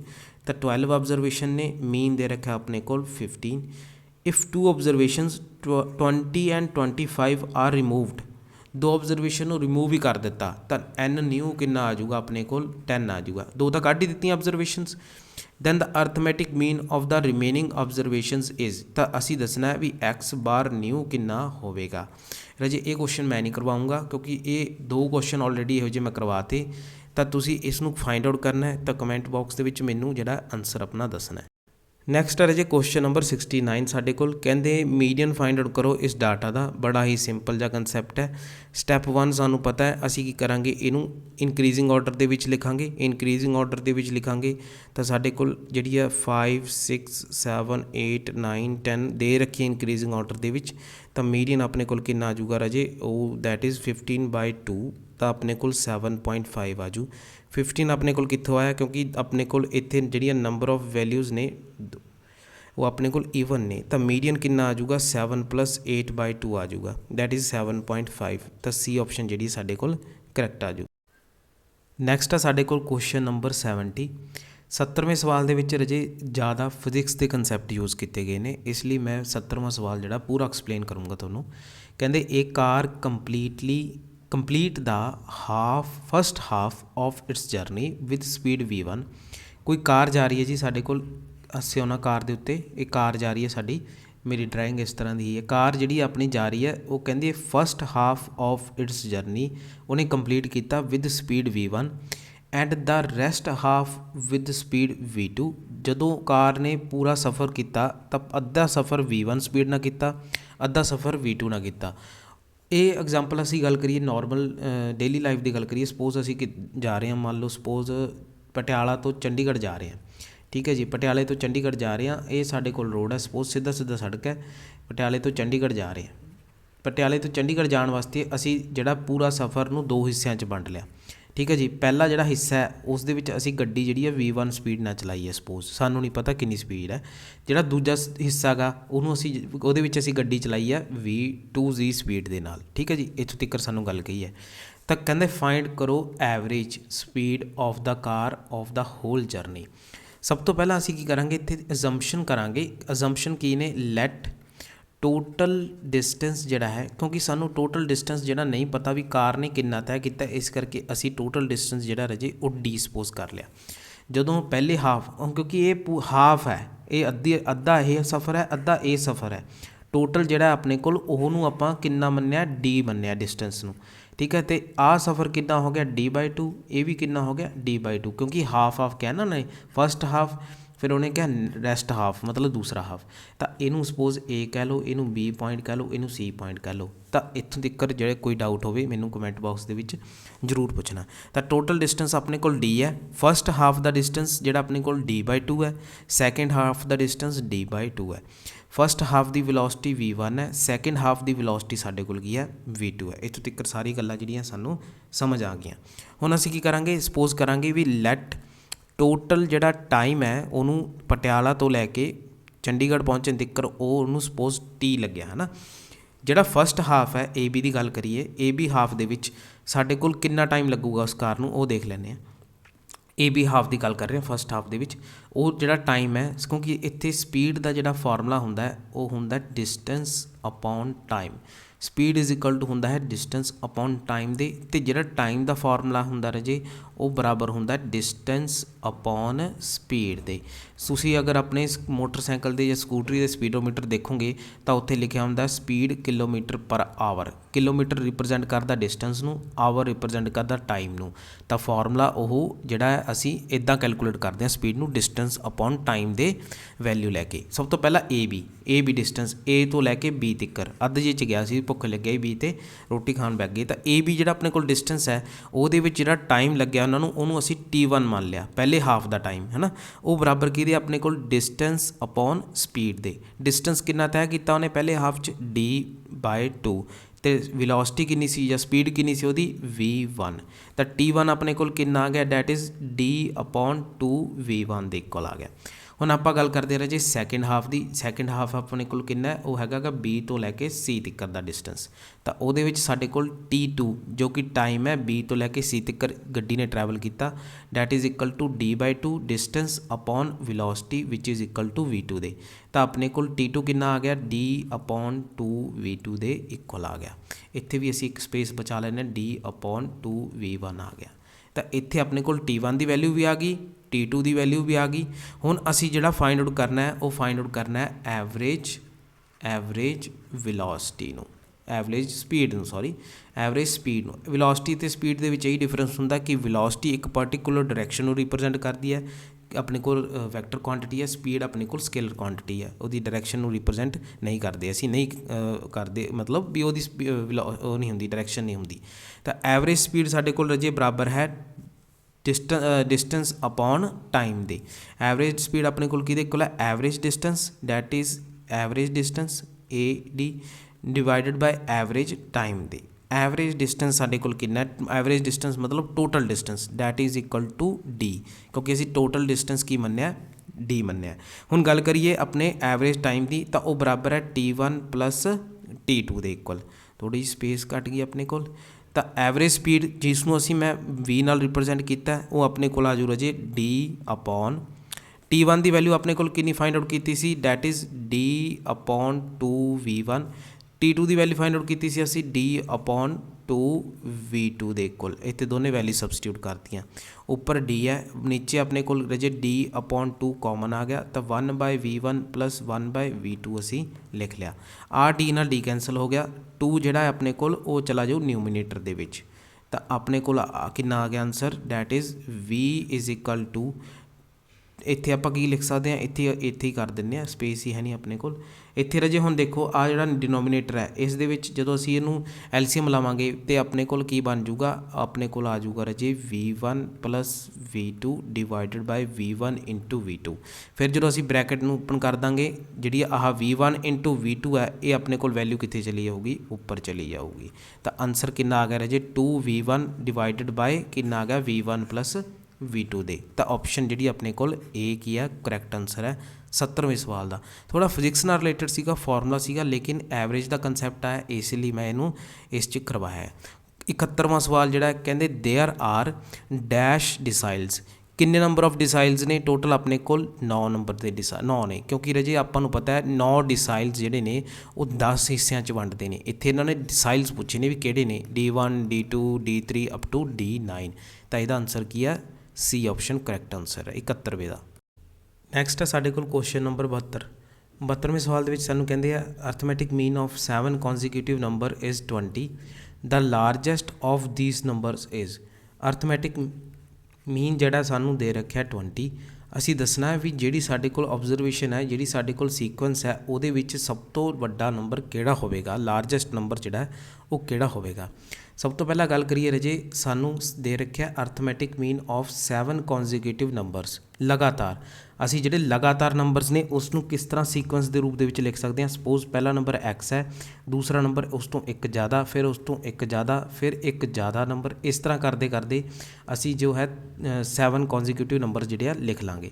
ਤਾਂ ਆਪਣੇ ਕੋਲ ਨੈਕਸਟ ਆ ਜੂ x+4 x+5 x+6, ਇਹ ਆਪਣੇ ਕੋਲ ਕਿੰਨੇ ਆ ਗਏ, 7 ਕੰਸੀਕਿਊਟਿਵ ਨੰਬਰਸ ਆ ਗਏ। ਤੇ ਇਹਨਾਂ ਦਾ ਜਿਹੜਾ ਮੀਨ ਹੈ, ਮੀਨ ਦਾ ਮਤਲਬ ਇਹਨਾਂ ਦਾ ਅਗਰ ਪਲੱਸ ਕਰ ਦਾਂਗੇ ਅਸਾਂ ਤੇ ਡਿਵਾਈਡ ਕਰ ਦਾਂਗੇ ਨੰਬਰ ਆਫ ਵੈਲਿਊਜ਼ ਦੇ ਨਾਲ, ਪਲੱਸ ਕਰ ਦਾਂਗੇ ਇਹਨਾਂ ਨੂੰ, ਕੌਮੇ ਦੀ ਜਗ੍ਹਾ ਮੈਂ ਕੀ ਲਿਖ ਦੂੰ ਪਲੱਸ, ਕਿਉਂਕਿ ਮੀਨ ਆਪਣਾ ਕੀ ਹੁੰਦਾ, sum of all values divided by number of values ਦੇ। ਜਦੋਂ ਇਹਨਾਂ ਦਾ ਸਮ ਕਰਾਂਗੇ ਤੇ ਇਹਨੂੰ ਡਿਵਾਈਡ ਕਰਾਂਗੇ ਨੰਬਰ ਆਫ ਵੈਲਿਊਜ਼ ਦੇ ਨਾਲ, 7 ਦੇ ਨਾਲ, ਕਿਉਂਕਿ 7 ਨੰਬਰ ਨੇ ਤਾਂ ਬਰਾਬਰ ਕਿਸ ਦੇ ਰੱਖਿਆ, ਉਹਨੂੰ 20 ਦੇ ਬਰਾਬਰ ਦੇ ਰੱਖਿਆ। ਅਤੇ ਰਾਜੇ ਜਦੋਂ ਅਸੀਂ ਪਲੱਸ ਕਰਾਂਗੇ ਤਾਂ ਆਪਣੇ ਕੋਲ ਆ ਜੂ x+2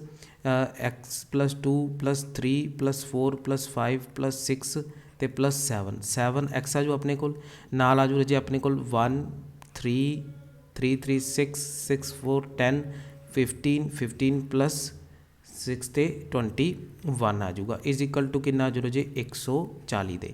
ਇੱਥੋਂ 7x ਸਾਡੇ ਕੋਲ ਕਿਹਦੇ ਬਰਾਬਰ ਆ ਗਿਆ, 7x ਸਾਡੇ ਕੋਲ ਆ ਗਿਆ ਰਾਜੇ 119 ਦੇ ਇਕੁਅਲ ਆ ਗਿਆ, ਅਤੇ x ਇੱਥੋਂ ਕਿੰਨਾ ਆ ਗਿਆ ਆਪਣੇ ਕੋਲ 17। ਹੁਣ x ਦੀ ਵੈਲਿਊ ਅਸੀਂ ਫਾਈਂਡ ਆਊਟ ਕਰ ਲਈ, ਲੇਕਿਨ x ਸਾਡੇ ਕੋਲ ਲਾਰਜੈਸਟ ਵੈਲਿਊ ਨਹੀਂ ਹੈ। ਸਾਡੇ ਕੋਲ ਜਿਹੜੀ ਲਾਰਜੈਸਟ ਵੈਲਿਊ ਹੈ ਉਹ ਅਸੀਂ ਜਿਹੜੀ ਆ ਸੀਕੁਐਂਸ ਜਿਹੜੀ ਸਪੋਜ਼ ਕੀਤੀ ਸੀ, ਸੀਕੁਐਂਸ ਕੀ ਸੀਗੀ x x+1 x+2 x+3 x+4 x+5 ਅਤੇ x+6। ਜਿਹੜੀ ਲਾਰਜੈਸਟ ਵੈਲਿਊ ਹੈ ਸਾਡੇ ਕੋਲ ਉਹ ਹੈਗੀ ਆ x+6। ਤਾਂ ਆਨਸਰ ਕਿੰਨਾ ਆ ਗਿਆ 17 + 6 23 ਆਪਣੇ ਕੋਲ ਲਾਰਜੈਸਟ ਵੈਲਿਊ ਹੈ। ਤਾਂ ਇਸ ਤਰ੍ਹਾਂ ਜਿਹੜਾ ਆਪਣਾ ਆਪਸ਼ਨ ਡੀ ਕਰੈਕਟ ਹੋ ਜਾਂਦਾ ਹੈ। ਨੈਕਸਟ ਹੈ ਜੀ 73 ਕੁਐਸਚਨ। 73 ਕੁਐਸਚਨ 'ਚ ਕਹਿੰਦੇ ਇਸ ਸਾਰੀ ਆਬਜ਼ਰਵੇਸ਼ਨਸ ਦਾ ਕੀ ਪਤਾ ਕਰੋ, ਮੀਨ ਮੀਡੀਅਨ ਅਤੇ ਮੋਡ। ਅਤੇ ਸਾਨੂੰ ਰਾਜੇ ਪਤਾ ਹੈ ਇਹਦਾ ਆਨਸਰ ਕੀ ਹੈ ਆਪਣੇ ਕੋਲ 9, ਜੋ ਕਿ ਗਿਵਨ ਨਹੀਂ ਹੈਗਾ, ਤਾਂ ਨਨ ਆਫ ਦੀਸ ਜਿਹੜਾ ਆਪਸ਼ਨ ਕਰੈਕਟ ਹੋ ਜਾਂਦੀ ਹੈ। 74th ਕੁਐਸਚਨ 'ਚ ਪਰਸੈਂਟੇਜ ਪਤਾ ਕਰਨੀ ਹੈ, P 55 ਅਤੇ D 7 ਦੀ, ਪਰਸੈਂਟਾਈਲ 55ਵੇਂ ਦੀ ਅਤੇ ਡਿਸਾਈਲ 7ਵੇਂ ਦੀ। ਤਾਂ ਮੈਂ ਦੱਸਿਆ ਸੀ ਰਾਜੇ ਸਭ ਤੋਂ ਪਹਿਲਾਂ ਮੋਡਲਸ ਲਗਾ ਲੈਣਾ, ਫਿਰ ਪਰਸੈਂਟੇਜ ਲਿਖ ਲੈਣੀ ਹੈ। P ਮਤਲਬ ਪਰਸੈਂਟਾਈਲ, ਪਰਸੈਂਟਾਈਲ ਕਿੰਨੇ ਹਿੱਸੇ ਪਾਉਂਦਾ ਜੀ, ਉਹ ਪਾਉਂਦਾ 1% ਦੇ ਹਿੱਸੇ ਪਾਉਂਦਾ ਹੈ ਨਾ। ਅਤੇ ਡਿਸਾਈਲ ਕਿੰਨੇ ਹਿੱਸੇ ਪਾਉਂਦਾ, ਉਹ ਪਾਉਂਦਾ ਜੀ ਆਪਣੇ ਕੋਲ 10% ਦੇ ਹਿੱਸੇ ਪਾਉਂਦਾ। ਤਾਂ ਆਪਾਂ ਜਿੰਨਵਾਂ ਪਤਾ ਕਰਨਾ ਉਹਨੂੰ ਨਾਲ ਮਲਟੀਪਲਾਈ ਕਰ ਦਾਂਗੇ, 55 × 1 ਮਾਈਨਸ 7 × 10 ਦੇ। ਤਾਂ ਆਪਣੇ ਕੋਲ ਆਜੂ ਮੋਡਲਸ ਆਫ 55 ਮਾਈਨਸ ਕੀ ਆਜੂ 70 ਆਜੂ। ਤਾਂ ਪਰਸੈਂਟੇਜ ਕਿੰਨਾ ਆਨਸਰ ਆ ਗਿਆ ਆਪਣੇ ਕੋਲ 15% ਆ ਗਿਆ। ਮੋਡਲਸ ਇਸ ਲਈ ਯੂਜ਼ ਕਰਦੇ ਹਾਂ ਕਿਉਂਕਿ ਪਰਸੈਂਟੇਜ ਨੂੰ ਅਸੀਂ ਨੈਗੇਟਿਵ ਨਹੀਂ ਫਾਈਂਡ ਆਊਟ ਕਰਦੇ। 75ਵਾਂ ਕੁਐਸਚਨ ਆ ਰਿਹਾ ਜੀ, ਕਹਿੰਦੇ dash is called the positional average. ਮੈਂ ਦੱਸਿਆ ਸੀ ਪੋਜੀਸ਼ਨਲ ਐਵਰੇਜ ਬਾਰੇ, ਕੈਲਕੂਲੇਟਡ ਐਵਰੇਜ ਬਾਰੇ, ਤਾਂ ਆਨਸਰ ਕੀ ਆਪਣੇ ਕੋਲ ਮੀਡੀਅਨ। 76ਵਾਂ ਕੁਐਸਚਨ ਆ ਸਾਡੇ ਕੋਲ, ਕਹਿੰਦੇ the average of 5 numbers is 40। Average ਦੇ ਰੱਖੀ ਹੈ 40 ਨੰਬਰਾਂ ਦੀ, ਮਤਲਬ n 40 ਹੈ, ਅਤੇ ਆਪਾਂ ਨੂੰ ਮੀਨ ਦੇ ਰੱਖੀ ਆ ਉਹਦੀ n 5 ਹੈ, ਅਤੇ ਮੀਨ ਦੇ ਰੱਖੀ ਹੈ ਰਾਜੀ ਆਪਣੇ ਕੋਲ 40 ਦੇ ਰੱਖੀ ਹੈ ਨਾ। The average of another 6 numbers, another 6 numbers ਦੀ ਜਿਹੜੀ ਐਵਰੇਜ ਆ ਸਾਨੂੰ ਦੇ ਰੱਖੀ ਹੈ 50 ਦੇ ਰੱਖੀ ਹੈ ਤੇ ਅਸੀਂ ਉਹਨਾਂ ਨੂੰ ਕੰਬਾਈਨ ਫਾਈਂਡ ਆਊਟ ਕਰਨਾ ਹੈ, ਕੰਬਾਈਨਡ ਮੀਨ ਟੇਕਨ ਟੂਗੈਦਰ। ਤਾਂ ਇਹ ਬਰਾਬਰ ਆ ਜੂ n1, ਇਹਨੂੰ ਅਸੀਂ n1 ਲਿਖ ਲਿਆ, ਇਹਨੂੰ n2 ਲਿਖ ਲਿਆ, ਇਹਨੂੰ x1 ਬਾਰ ਲਿਖ ਲਿਆ, ਇਹਨੂੰ x2 ਬਾਰ ਲਿਖ ਲਿਆ। ਤਾਂ ਇਹ ਬਰਾਬਰ ਆ ਜੂ n1 x1 bar plus n2 x2 ਬਾਰ ਦੇ ਡਿਵਾਈਡਡ n1 ਪਲੱਸ n2 ਦੇ। ਤੇ ਜਦੋਂ ਅਸੀਂ ਇਹਨੂੰ ਸੋਲਵ ਕਰਾਂਗੇ ਤਾਂ ਸਾਡੇ ਕੋਲ x ਬਾਰ ਜਿਹੜਾ ਆ ਜੂ ਬਰਾਬਰ 200 ਪਲੱਸ 300 ਡਿਵਾਈਡਡ ਬਾਈ ਆ ਜੂ ਆਪਣੇ ਕੋਲ 5 ਪਲੱਸ 6 ਦੇ। ਇਹ ਆ ਜੂ ਰਾਜੇ 500/11। ਤਾਂ ਆਨਸਰ ਆ ਜੂ ਆਪਣੇ ਕੋਲ 45.45। ਤਾਂ ਆਪਣੀ ਸੀ ਆਪਸ਼ਨ ਜਿਹੜੀ ਆ 76ਵੇਂ ਦਾ ਕਰੈਕਟ ਆਨਸਰ ਹੈ। ਨੈਕਸਟ ਆ ਰਾਜੇ 77th ਕੁਐਸਚਨ, ਕਹਿੰਦੇ mean of a set of values, mean of a set of values is based on. Mean ਆ ਜਿਹੜੀ ਉਹ ਵੈਲਿਊਜ਼ ਦੇ ਉੱਪਰ ਡਿਪੈਂਡ ਕਰਦੀ ਹੈ, ਆਲ ਵੈਲਿਊਜ਼ 'ਤੇ 50% 'ਤੇ, ਫਸਟ ਅਤੇ ਲਾਸਟ 'ਤੇ, ਜਾਂ ਫਿਰ ਮੈਕਸੀਮਮ ਮਿਨੀਮਮ 'ਤੇ। ਸਾਨੂੰ ਪਤਾ ਰਹੇ ਜੇ ਮੀਨ ਹਰ ਇੱਕ ਵੈਲਿਊ 'ਤੇ ਡਿਪੈਂਡ ਕਰਦੀ ਹੈ ਜੋ ਆਪਣੀ ਓਬਜ਼ਰਵੇਸ਼ਨਸ ਨੇ। ਤਾਂ ਇਹ ਆਪਸ਼ਨ ਕੀ ਆ ਜੂ 77th ਦਾ ਕਰੈਕਟ ਆਨਸਰ ਆ ਜੂ। ਨੈਕਸਟ ਹੈ ਜੀ ਕੁਐਸਚਨ ਨੰਬਰ 78, ਕਹਿੰਦੇ 70ਵਾਂ ਪਰਸੈਂਟਾਈਲ ਪਤਾ ਕਰੋ ਇਸ ਓਬਜ਼ਰਵੇਸ਼ਨ ਦਾ। 70th ਪਰਸੈਂਟਾਈਲ ਮਤਲਬ P70 ਪਤਾ ਕਰਨਾ ਹੈ। P70 ਪਤਾ ਕਰਨ ਵਾਸਤੇ ਸਭ ਤੋਂ ਪਹਿਲਾਂ ਕਦੇ ਨਾ ਭੁੱਲਿਓ ਸਟੈਪ 1 ਜੋ ਹੈ ਆਪਣਾ ਅਸੈਂਡਿੰਗ ਆਰਡਰ ਜਾਂ ਫਿਰ ਇਨਕਰੀਜ਼ਿੰਗ ਆਰਡਰ 'ਚ ਲਿਖਣਾ। ਜਦੋਂ ਇਨਕਰੀਜ਼ਿੰਗ ਆਰਡਰ 'ਚ ਲਿਖਾਂਗੇ ਆਪਣੇ ਕੋਲ ਆ ਜੂ 3 5 6 8 10 12 15 18 ਤੇ 20। ਤੇ P70 ਜੇ ਫਾਈਂਡ ਆਊਟ ਕਰਨਾ ਉਹ ਬਰਾਬਰ ਹੁੰਦਾ ਰਾਜੇ 70 n+1। ਪਰਸੈਂਟਾਈਲ ਹੈ ਮਤਲਬ ਪਰਸੈਂਟੇਜ ਦੀ ਗੱਲ ਹੋ ਰਹੀ ਹੈ, ਤਾਂ ਨੀਚੇ 100th ਟਰਮ 100 ਨਾਲ ਡਿਵਾਈਡ ਕਰਾਂਗੇ। ਇਹ ਵਾਲੀ ਟਰਮ ਆਪਣੇ ਕੋਲ ਕੀ ਹੋਊਗੀ P70 percentile 70 into number of terms ਆਪਣੇ ਕੋਲ ਕਿੰਨੀਆਂ ਨੇ ਰਾਜੇ 9 ਨੇ, 1 2 3 4 5 6 7 8 ਤੇ 9। ਤਾਂ ਆਪਣੇ ਕੋਲ ਆ ਜੂ 9+1 10/100। ਤਾਂ ਇਹ ਆਪਣੇ ਕੋਲ ਕਿੰਨਾ ਆ ਜੂ 7th ਟਰਮ ਆ ਜੂਗੀ। A0 ਨਾਲ A0 ਕੈਂਸਲ, A0 ਨਾਲ। ਤਾਂ 7th ਆਪਣੇ ਕੋਲ ਜਿਹੜੀ ਟਰਮ ਆ ਉਹ ਕੀ ਆ ਜੂ P70। ਤਾਂ 7th ਟਰਮ ਆਪਣੇ ਕੋਲ ਕਿਹੜੀ ਹੈ 1 2 3 4 5 6 7। ਤਾਂ ਆਨਸਰ ਕਿੰਨਾ ਆ ਜੂ B ਆਪਸ਼ਨ ਆ ਜੂਗਾ 78th ਦਾ। ਨੈਕਸਟ ਹੈ ਜੀ ਆਪਣੇ ਕੋਲ 79th question, the mean of 7 observation is 18, new observation 16 is added, the mean of 8 observations is. ਇਹ ਕੁਐਸਚਨ 'ਚ ਕਹਿੰਦੇ ਵੀ ਸਾਨੂੰ ਮੀਨ ਆਫ 7 ਆਬਜ਼ਰਵੇਸ਼ਨ ਮਤਲਬ n1 ਸਪੋਜ਼ 7 ਹੈ ਅਤੇ x1 ਬਾਰ 18 ਦੇ ਰੱਖਿਆ। New observation 16 is added, new observation ਜਿਹੜੀ ਐਡ ਕੀਤੀ ਗਈ ਹੈ ਉਹ ਆਪਣੀ 16 ਐਡ ਕੀਤੀ ਗਈ ਹੈ। ਦਾ ਮੀਨ ਆਫ 8 ਆਬਜ਼ਰਵੇਸ਼ਨ, ਪਹਿਲਾਂ ਦੇਖੋ ਸਾਡੇ ਕੋਲ 7 ਟਰਮ ਸੀਗੀ, ਨਿਊ ਆਬਜ਼ਰਵੇਸ਼ਨ ਐਡ ਕਰਤੀ ਤਾਂ ਆਪਣੇ ਕੋਲ n2 ਕਿੰਨਾ ਬਣ ਗਿਆ 8 ਬਣ ਗਿਆ। ਹੁਣ ਅਸੀਂ x2 ਬਾਰ ਫਾਈਂਡ ਆਊਟ ਕਰਨਾ ਹੈ। ਇਹ ਰਾਜੇ ਮੈਂ ਨਹੀਂ ਕਰਵਾਊਂਗਾ ਕਿਉਂਕਿ ਉਹੀ ਕੁਐਸਚਨ ਬਣ ਜਾਂਦਾ ਆਪਣਾ ਕਰੈਕਟ ਮੀਨ ਵਾਲਾ। ਕਰੈਕਟ ਮੀਨ ਦਾ formula correct sum upon number of correct values. ਤਾਂ ਤੁਸੀਂ 79 ਜਿਹੜਾ ਖੁਦ ਫਾਈਂਡ ਆਊਟ ਕਰੋਗੇ ਅਤੇ ਇਹਦਾ ਵੀ ਮੈਨੂੰ ਜਿਹੜਾ ਆਨਸਰ ਕਮੈਂਟ ਬਾਕਸ ਦੇ ਵਿੱਚ ਜ਼ਰੂਰ ਕਰੋਗੇ, ਕਿਉਂਕਿ ਮੈਂ ਤਾਂ ਸੋਲਵ ਕਰ ਦੂੰਗਾ ਤੀਜੀ ਵਾਰ ਚੌਥੀ ਵਾਰ ਹੈ, ਲੇਕਿਨ ਤੁਸੀਂ ਇਹ ਚੀਜ਼ ਦੇਖੋ ਰਾਜੇ ਇਹਦੇ ਵਿੱਚ ਕਿੰਨਾ ਡਿਫਰੈਂਸ ਕ੍ਰੀਏਟ ਕਰ ਰਹੇ ਨੇ ਉਹ ਸਟੇਟਮੈਂਟ ਦੇ ਵਿੱਚ। ਤਾਂ ਤੁਸੀਂ ਇੱਕ ਕੁਐਸਚਨ ਨੂੰ ਕਰਨ ਦੇ ਕਿੰਨੇ ਤਰੀਕੇ ਸਮਝ ਰਹੇ ਹੋ, ਕਿੰਨੇ ਤਰੀਕਿਆਂ ਦੇ ਨਾਲ ਅਸੀਂ ਉਹ ਫਾਰਮੂਲਾ ਯੂਜ਼ ਕਰ ਸਕਦੇ ਹਾਂ, ਹੈ ਨਾ। ਤਾਂ ਇਸ ਚੀਜ਼ ਨੂੰ ਜਿਹੜਾ ਤੁਸੀਂ ਮਤਲਬ ਜ਼ਰੂਰ ਜਿਹੜਾ ਕਰਨਾ ਰਾਜੇ ਕਿ ਅਸੀਂ ਦੇਖਣਾ ਵੀ ਕਿਵੇਂ ਸਾਡਾ ਡਿਫਰੈਂਟ ਸਟੇਟਮੈਂਟ ਦੇ ਵਿੱਚ ਦਿਮਾਗ ਕੰਮ ਕਰਦਾ। 80ਵਾਂ ਸਵਾਲ ਆ ਸਾਡੇ ਕੋਲ, ਇਹਦਾ ਉਹੀ ਈਜ਼ੀ ਕੁਐਸਚਨ ਹੈ। To find the median it is necessary to arrange the data in order. ਲਓ ਜੀ ਅਸੈਂਡਿੰਗ ਆਰਡਰ ਦੇ ਵਿੱਚ ਹੈ ਸਰ, ਸਾਨੂੰ ਤਾਂ ਪਤਾ ਹੀ ਹੈ ਜੀ ਆਨਸਰ ਗਲਤ ਹੋ ਗਿਆ। ਨਹੀਂ ਜੀ, ਇੱਥੇ ਅਸੀਂ ਕਿਹਾ ਸੀ ਜਦੋਂ ਮੀਡੀਅਨ ਫਾਈਂਡ ਆਊਟ ਕਰਨਾ ਹੈ ਤਾਂ ਡਾਟਾ ਅਸੈਂਡਿੰਗ 'ਚ ਲਿਖ ਲਓ ਚਾਹੇ ਡਿਸੈਂਡਿੰਗ ਦੇ ਵਿੱਚ ਲਿਖ ਲਓ। ਤਾਂ ਆਪਸ਼ਨ ਡੀ ਹੈ ਜਿਹੜੀ ਉਹ ਕਰੈਕਟ ਹੈ 80ਵੇਂ ਸਵਾਲ ਦੀ। ਇਹ ਸੀ ਅੱਜ ਦੀ ਲਾਸਟ ਵੀਡੀਓ ਰਾਜੇ ਸਟੈਟਿਸਟਿਕਸ ਦੀ ਪਾਰਟ 2, ਜਿਹਦੇ 'ਚ ਅਸੀਂ 80 ਕੁਐਸਚਨ ਜਿਹੜੇ ਕੰਪਲੀਟ ਕਰ ਲਿਆ। ਅਤੇ ਹੁਣ ਅਸੀਂ ਜਿਹੜਾ ਨੈਕਸਟ ਚੈਪਟਰ ਸਟਾਰਟ ਕਰਨ ਜਾ ਰਹੇ ਹਾਂ। ਇਸ ਤੋਂ ਬਾਅਦ ਜਿਹੜੀ ਨੈਕਸਟ ਵੀਡੀਓ ਹੋਊਗੀ ਨੈਕਸਟ ਚੈਪਟਰ ਦੀ ਹੋਊਗੀ, ਉਹ ਵੀ ਤੁਹਾਨੂੰ ਜਲਦੀ ਪਤਾ ਲੱਗ ਜਾਏਗਾ। ਵਟਸਐਪ ਗਰੁੱਪ ਦੇ ਵਿੱਚ ਮੈਂ ਤੁਹਾਨੂੰ ਇਨਫੋਰਮ ਕਰ ਦੂੰਗਾ ਕਿ ਕਿਹੜਾ ਸਾਡਾ ਨੈਕਸਟ ਚੈਪਟਰ ਹੋਵੇਗਾ। ਤਾਂ ਰਾਜੇ ਪ੍ਰੈਕਟਿਸ ਕਰਦੇ ਰਹੋ। ਜਿਹੜੇ ਕੁਐਸਚਨ ਮੈਂ ਤੁਹਾਨੂੰ ਕਿਹਾ ਵੀ ਮੈਨੂੰ ਕਮੈਂਟ ਬਾਕਸ ਦੇ ਵਿੱਚ ਜ਼ਰੂਰ ਦੱਸੋ, ਉਹਨਾਂ ਦੇ ਆਨਸਰ ਮੈਨੂੰ ਜ਼ਰੂਰ ਦੱਸਿਆ ਕਰੋ। ਅਤੇ ਕੋਈ ਵੀ ਡਾਊਟ ਹੋਵੇ ਤਾਂ ਪੁੱਛ ਸਕਦੇ ਹੋ ਰਾਜੇ। ਧੰਨਵਾਦ।